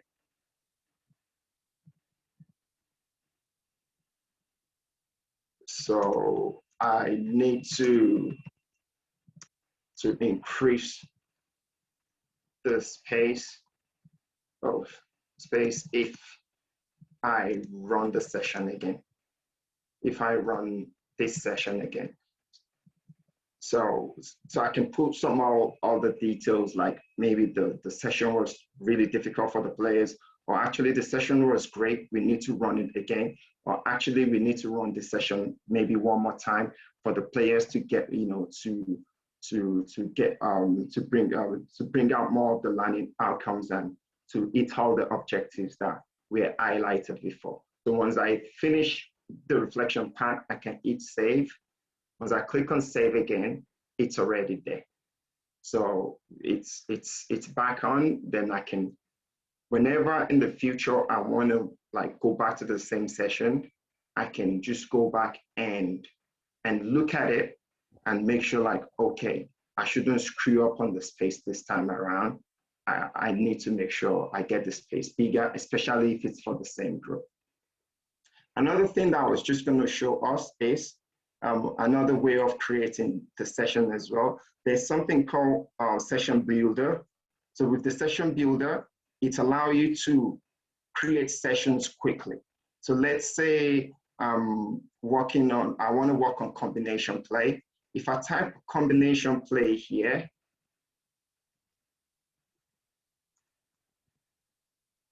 and hit search, it's going to bring up sessions maybe that I've written before in the past that has combination play. Then I can probably just drag these sessions in there, drag them in there. You know, I'm just doing it randomly. Once I finish dragging them there, I can hit create session. So once I hit create session, I'll be able to save that session as combination play. Then I can just, what's it called? I can now pull in the little details that I want to change. So I can now pull in my details, you know, so I can make changes to it and probably pull in my own ideas and my own methods into planning the session as well. So I don't really use it because I tend to like, I use it for myself, like picking some of the stuff that I did in the past and use the session builder to create the session. But I don't really go how to like the public library. I'll show you the public library in a minute. I don't really go how to the public library and pick people's sessions and just copy and paste it. So even if I steal someone's idea, I might probably pull my own input to it just to make sure like, oh, it's when I'm coaching it, I'm coaching the right thing. So I'm not just coaching I'm not just coaching what someone else created, and I'm just doing whatever I like with the players. So once I hit save again, now I have the session. So it's going to save. So now that session is back here, combination play. So that's another way. So if I click on it, it's there. As you all can see, so it's already there. So the good thing about Sports Session Planner that I like is you can view as thousands and thousands and thousands of different sessions. So like the session library, that's the public one. So different types of sessions from different sort of people across the whole world. You can see it on this one. So let's say I want to steal someone's session. Let me just scroll down. I don't know, but I don't know the person I'm stealing from. So let's say this, I'm stealing this session. Okay, let's steal this one, Peter Davis. So once I click on the session, it's gonna show me a session. So actually the guy lives in Orlando. So this is the session. Is there any details? Let's see if there's details. No. There's no details. Let's go back and try and steal another one. So this is the last bit that I just want to show. Okay, let's see this one playing out from the back. So we'll just. Okay, hopefully this one, yeah, this one has a lot of details. So let's say I see this session playing out from the back and I like it and I want to steal it. So it's a session, there's something here, it says clone. So if I click this clone button, it's going to save that old session, and I'll be able to now add my title and say, you know,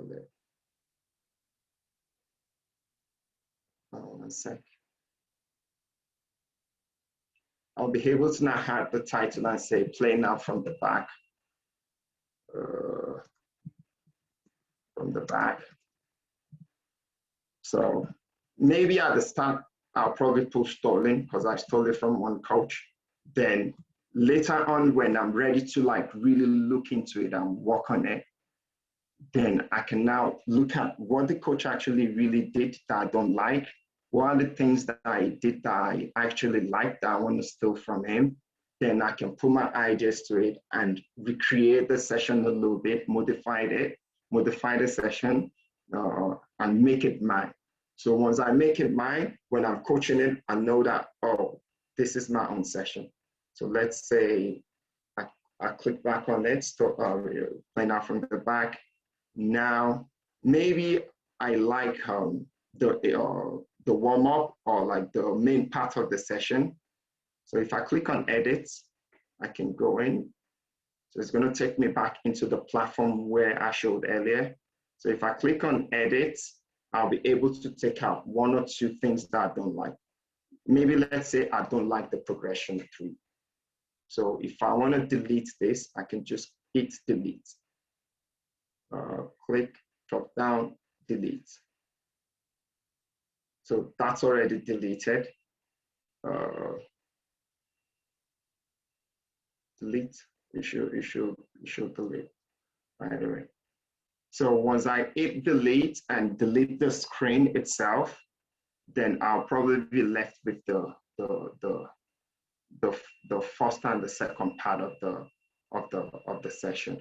Once I'm done, I'm just gonna click save.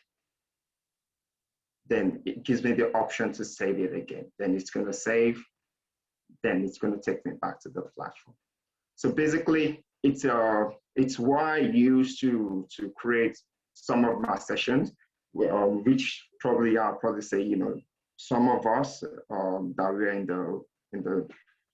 the coaches group together that you will have seen. So, however, obviously there are so many platforms that you can use to create your session, but this is one that I've been using for a long time, and I've used different ones as well in the past. But I kind of like this. Obviously, I'm used to it, and obviously, it's so much easier to use to create session. So basically, that's what I was going to share with us. So if let me see. So let me copy and paste. So for example, now I shared the link for the session that I created, that I showed earlier. I shared it. Now everyone will be able to see it. So everyone will be able to see the session. If they click on it, then they'll be able to see the session publicly. So basically, I kind of rushed through it, but I just want to show some of the things that I actually do to create my session using the sports session planner app. Coach Deji, there was another thing that I was going to say. At the beginning, I kind of like I kind of said, you know, some clubs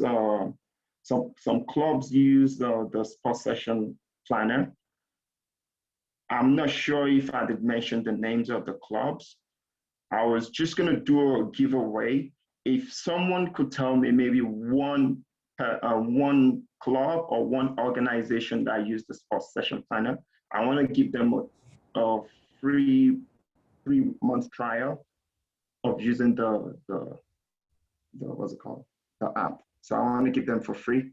If anyone can type their answers in quickly, if they can name a club or an organization that uses it, then I'll give them a 3-month, a free 3-month trial. Coach RB Live. RB Live, actually, they use something different. But what another,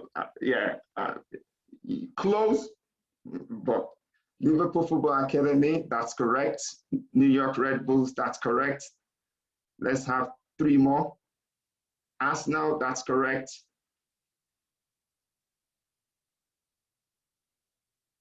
So we've got 1, 2, 3, New York Red Bull. Okay, 1, 2, 3, 4. Cover.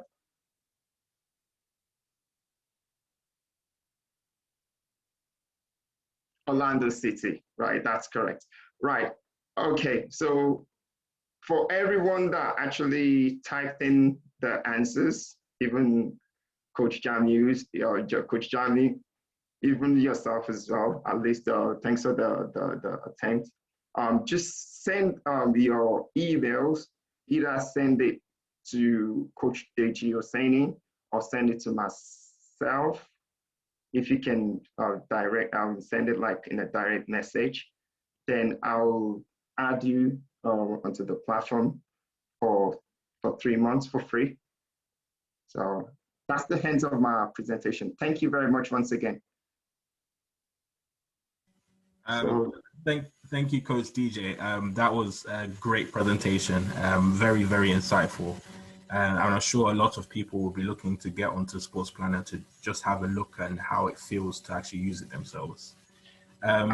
Excuse me, how do I make you the host back again? Oh, first you have to unshare your screen. You can. Am I still sharing? Oh no, you've got out. Okay. You have to minimize yours. Minimize your screen. Yeah. Okay. And then on the right-hand side, you'll see the participants. Yeah, I can see you now. Yeah. Okay. Yes. Thank you to everybody for listening. Thank you for staying to the end. As I said, anybody that has any questions for any of the coaches that have contributed today, so whether it is Coach Yussuf, Coach Gabriel, Coach Olumide, or Coach DJ, if you have any questions about the different age groups or how they deliver or how they manage the groups that they coach with, any question that you have, feel free to ask. You can either send your question into the chat box, or if you want to speak, feel free to unmute your microphone. Does anybody have any questions? Okay, sorry, good evening. Good evening. Yes, Adamson, yes, I do. I have a question for all the coaches that spoke, but most especially Coach Olumide. I don't know, can I go ahead? Yes, go ahead, sorry, go ahead.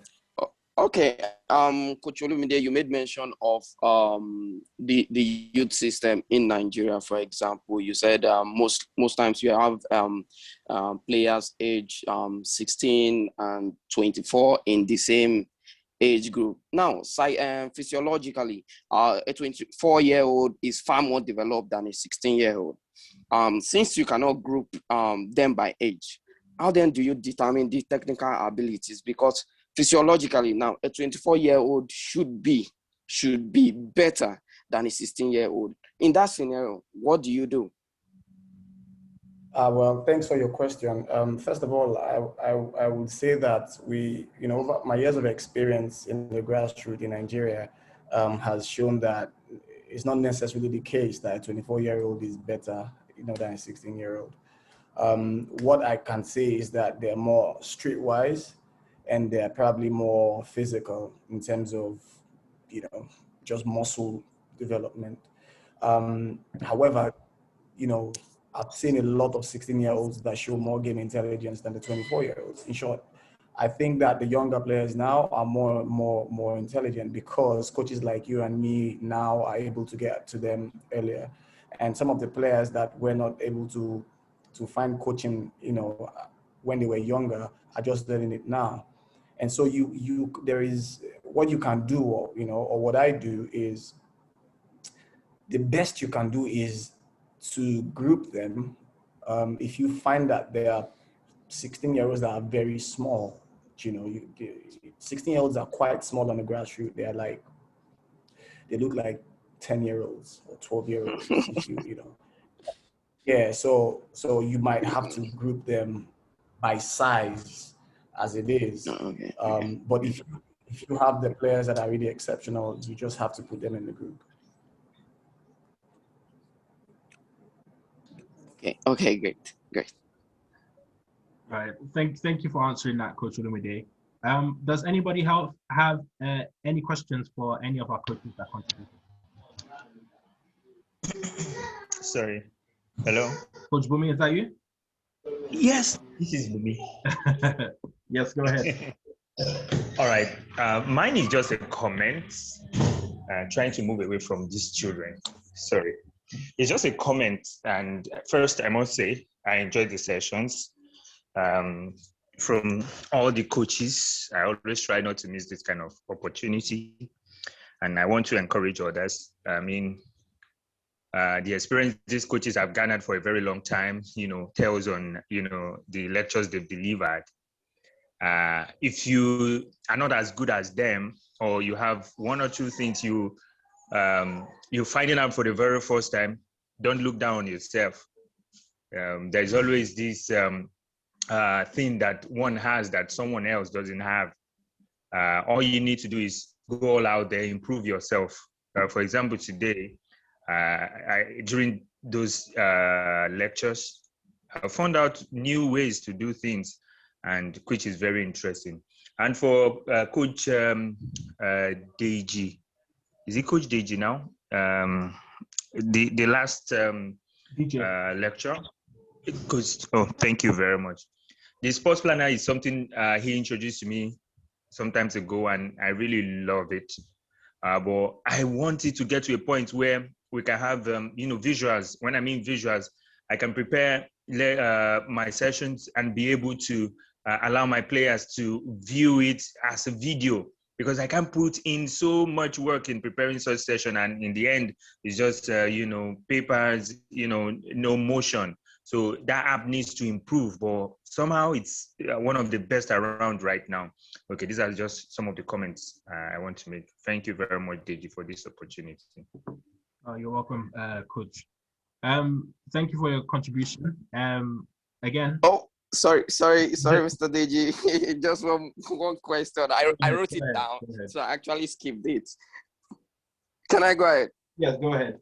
Okay, this is for any of the coaches that wants to answer. So basically, I have an issue now. Let me just say I have an issue. There's this kid.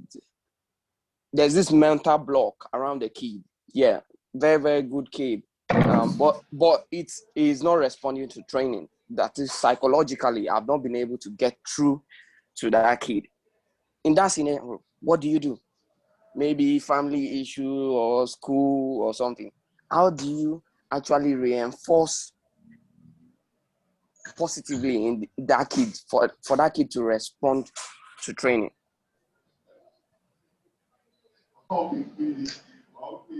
Any of the coaches, feel free to answer. Coach Jamiu, I can see your hand is up, and I'll let you ask the question once he's answering this one. Thank you for the beautiful presentation of the seminars. They were insightful. My contribution or the question.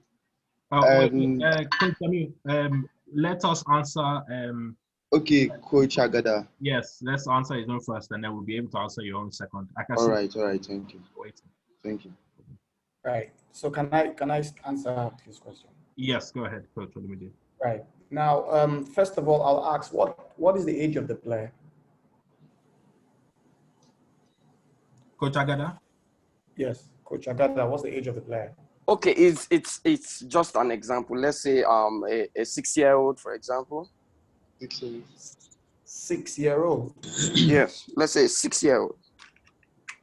6-year-old. Okay, let's just say from 6 to 13. Let's say 6 to 13. It's an example. Okay. I'm not necessarily a coach. I'm a data analyst for Van Dresa. So I'm just making an example. Like, okay, in that scenario, maybe the kid is between the age of 6 to 13. So how then do you motivate this kid psychologically? okay, what I would say from my experience is that, first of all, you need to understand why kids play football. Okay. And not necessarily because they want to be pro. You know, sometimes coaches go to training thinking that they need to prepare sessions to make the kids pro. And these kids just want to play. And if you see a kid that is not in his elements in training, and so sometimes you have to find out why. And this can start from talking to the kid, because the kid is at the center of this conversation. And you might find out that the player or the kid doesn't even want to be there. There are parents that want their kids to play and have to drive them to train, like, go and play football. You're playing football. Yeah, that's true. Like, and so that kind of kid will just be looking at you every day. I spent about 6 years coaching in schools in Lagos, the Waterman Grange and stuff. And I met a lot of kids that, different type of kids that come to training and just want to sleep on the training ground, or don't want to be there, or fight everybody because one reason or the other, the parents just want them off the house and just say, go to training, go to football practice, just go. So that kind of kid, you need to find out what is, what motivates the kid. And so whatever you do, if you like, bring bouncing castle to training, he just doesn't want to be there, and you might find out that if you just maybe do something that is off football completely, that is in your training session, you probably bring a saxophone or you bring a tambourine or something, and the kid will just leave football and go do that. And so it's important to find out from the kid if the interest is actually there. Thank you. Great. Excuse me, just a little bit of addition to what Coach Olumide was saying. So even at Red Bulls on our youth programs, you have a lot of kids that are there that they don't want to be there. So they don't have any interest or connection with the game. But the parents, they paid a huge amount of money to get them registered, to get them in. So in those situations in the past, especially when I was working with like the 6, 7, 8-year-olds, 9-year-olds, especially during our camps, the best thing is to connect with them personally. So how do you connect with them personally? Similar to what Coach Olumide was saying, you really need to try and get to know them, trying to get to know something that you could tap from them, that you could now try to connect with the game a little bit, that's going to get them to be a little bit engaged. Once I see that they don't want to have anything to do with it, sometimes I use them as my assistant coach. Like, oh, you're going to be my assistant coach. So you're going to be throwing the ball from this side, or you're going to be passing the ball in from that side. Or when you're going to be the referee, I'm going to be the referee. You're going to call the game. You're going to have to try and be creative and find something that's going to at least engage them, rather than like the coach said earlier, some of them will be rolling on the floor, some of them they're going to be disinterested.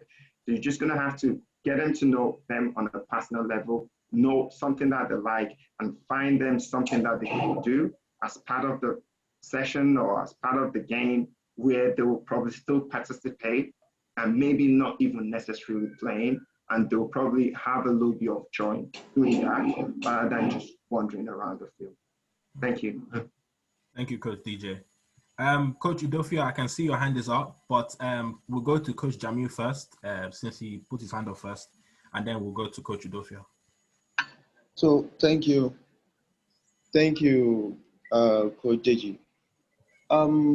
My question, or first, the observation. I want to talk about the use of skill tests for sports talent identification and maybe specialization or specification. In a situation whereby you have many players coming in or just trying out in the team, or you want to know the level of the players, the technical level of the players, I believe that skill tests can be used. You have different skill tests that can be used. Most of them are scientific. But in my endeavor, I found out that maybe at the grassroots level, most teams are not using these skill tests per se. Maybe because it takes time, or it entails using some sophisticated instruments. So I want to ask, over there in the outside the country, outside Nigeria, are these sports skill tests used for players in order to admit them or to put them in different positions? That is my first question. I don't know if you get me very well. Yes, I think that one's directed to Coach DJ. So if I can understand the question well, is there a skill test or what test? Yes, different skill tests for, like skill tests for passing, for shooting, just to know the ability of the players. I get what you're saying. So, okay. I mean, I'll probably just relate it to my home environment. So, for example, I'll give you this. At Red Bulls, we have different levels. So, at the very base of our base of the at the bottom of the tree, it's just called youth program. So, at the youth program, everybody can come in. Everybody, even if you don't like soccer, you can play. The next level, at that level, you don't have to have any skill. You can just come in and play. The next level to hit, that's when something about now looking at the skill level of the players come in. So so that's the next level, and we call that the select level. So like some of the players that I work with, they are at the select level of, we pick them from we scout them out from the youth level, and we put them into a group where they have to work and compete against each other.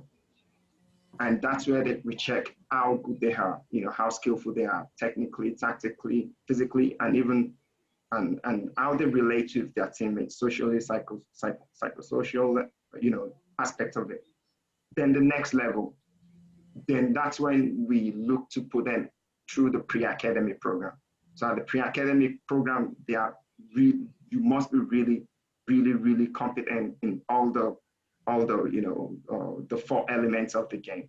You have to. So then the next level is the academy. Then you can now work your way through the second team and the first team and all that stuff.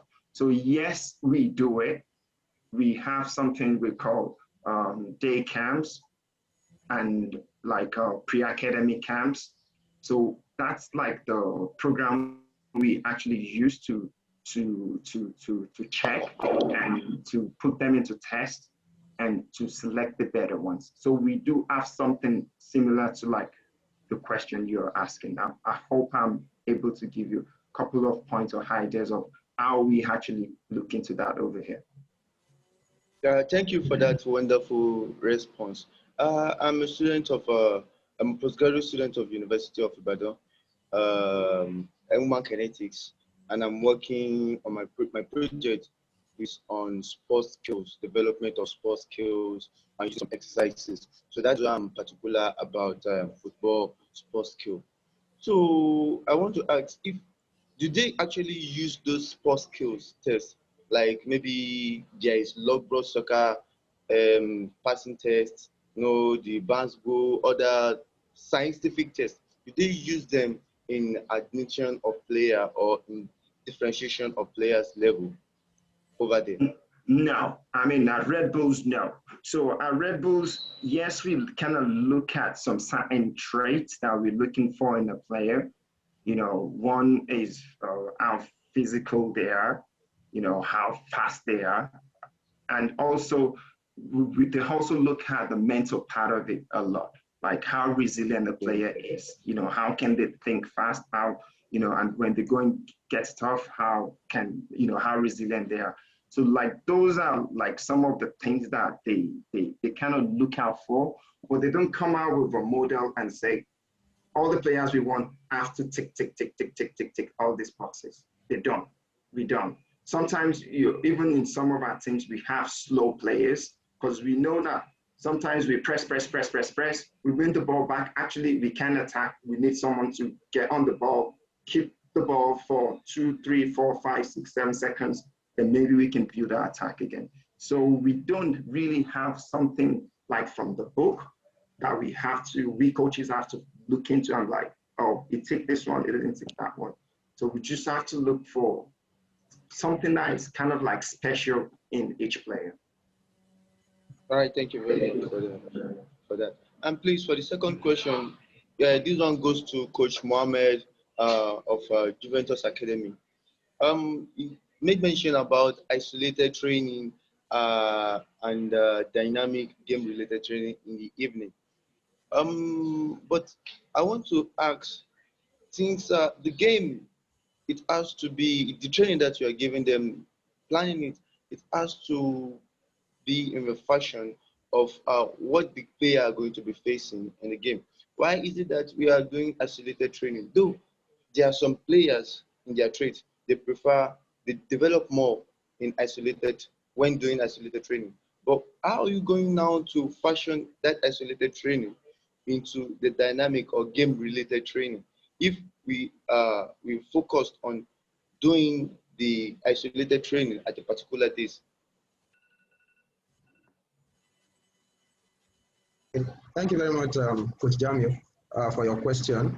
And what I would like to say is this, to mirror some of what Coach Didier said. The model is a bit similar to Red Bulls. We accept all players because foremost, we are educators. We don't turn down people and say, oh, you don't know how to kick a ball, or you don't know how to use a certain technique. You can go home, don't come and play soccer. So the environment is a conducive one that is all welcoming. So it means that there's this stuff I read somewhere which says that I think the article was more or less talking about education that we have at the moment and how it is becoming obsolete. In the article, there was a statement like, currently that students are being taught at the pace of the slowest learner. So what that is saying is that we need to rethink the way learning is being perceived of, learning and teaching. We have to look at how it is being thought of. So if the fastest student is being taught at the pace of the slowest student, it means we're actually depriving the fast learner because of the slow learner. So the same applies to the football space.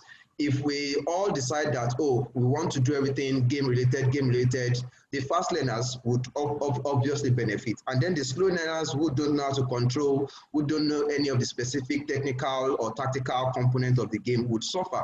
So it means we have to look for specific needs.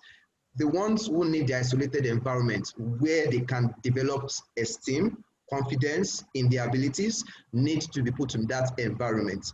And then the ones who need a better constrained learning environment need to be put in those situations. So it's like we have to balance the scales in terms of the challenges that we put these players through to help further their education. So at the end of the day, it is not us focusing on teaching everybody with the isolated method and leaving some in one corner. So it means we have to try to find a blend, because it's an academy at the end of the day. You don't want to deprive the fast learners or the ones who are better equipped and then deprive the ones who are actually not at all equipped. So I don't know if that answers the question or if there's an area I need to. Thank you. Is that your questions, Coach Jamil? Yes, that's all. Yeah, Coach Jamil, just to add a little thing to what Coach Olumide said, just in addition to what he said, which was nailed on.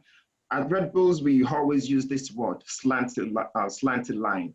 So the slanted line approach. So you have a group, out of 10 players, 5 of them are like, maybe they're going to get close to like playing for our academy. And the remaining 5, they don't have any open soccer. And you have them together and you have to coach them. So some of your session, yes, you might be working on passing and receiving. So part of the session, you might probably group the better ones, you might group them together, and you have the low skilled one on one side. And maybe during the session, you might put the better one in, maybe 1 or 2 of the better ones in the what's it called? In the weaker group, and 1 or 2 of the weaker ones with the better ones. So that kind of like sometimes challenge them. So because if I'm good and I'm playing with the bad ones, then I need to double my effort to make sure like we're having success. And if I'm bad playing with the better ones, obviously the better ones will probably slightly make me better, but I'll be forced and challenged to like get up to another level, not to their level, but just another level, just to be able to like do a little bit better as well. So instead of eliminating like the weaker ones, you're trying to find like a balance for them to challenge them. If the challenge is going too much for them, you drop them back to the weaker group. And if they're coping, probably you keep them. And if they're having too much success in the weaker group, you put them back into the stronger group. So doing little things like that does help the players' development. Not, which is forefront of what you actually looking to do. Thank you. I hope that helps. Thank you, Coach DJ. Next person to ask questions is Coach Udofia. All right. Good evening, all. Good evening. Yeah, my name is Coach Udofia, and Coach G Innovation FC.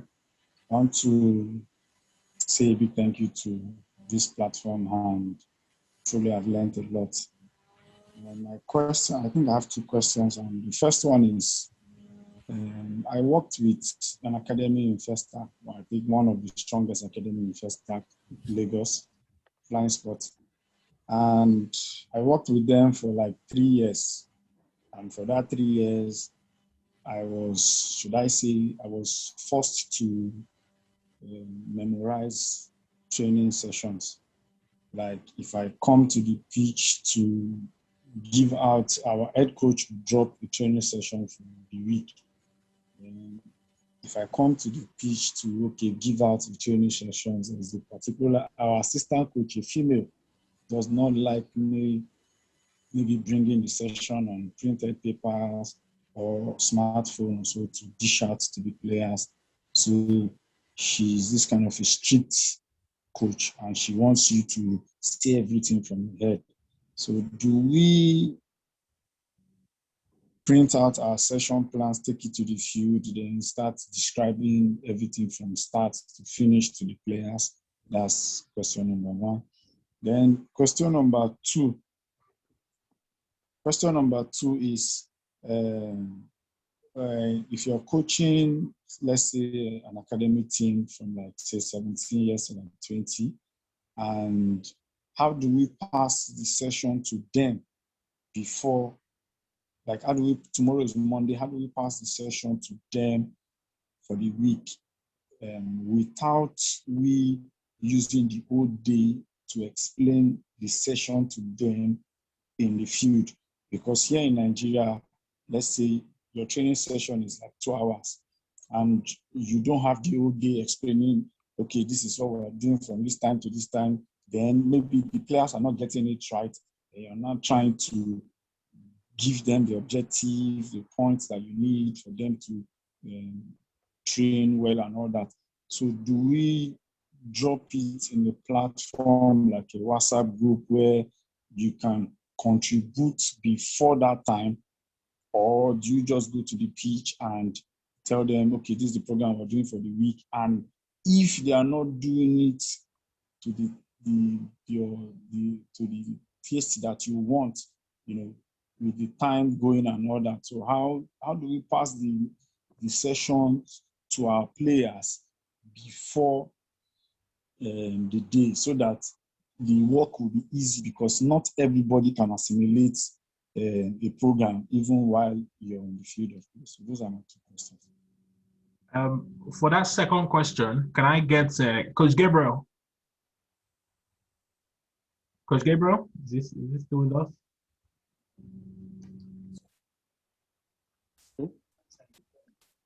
Coach Gabriel. Yes, I'm with you. Yes. Could you answer the second question for us? Okay.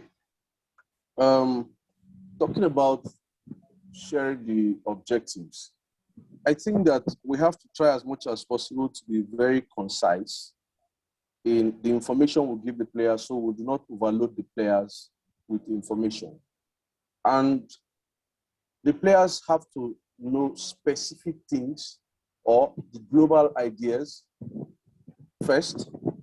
Then you begin to tell them maybe one or two sub-principles, and you go straight into letting them know what to do in training, because if you give them key ideas, key points, 1, 2, at most 3 key points, you go straight into business.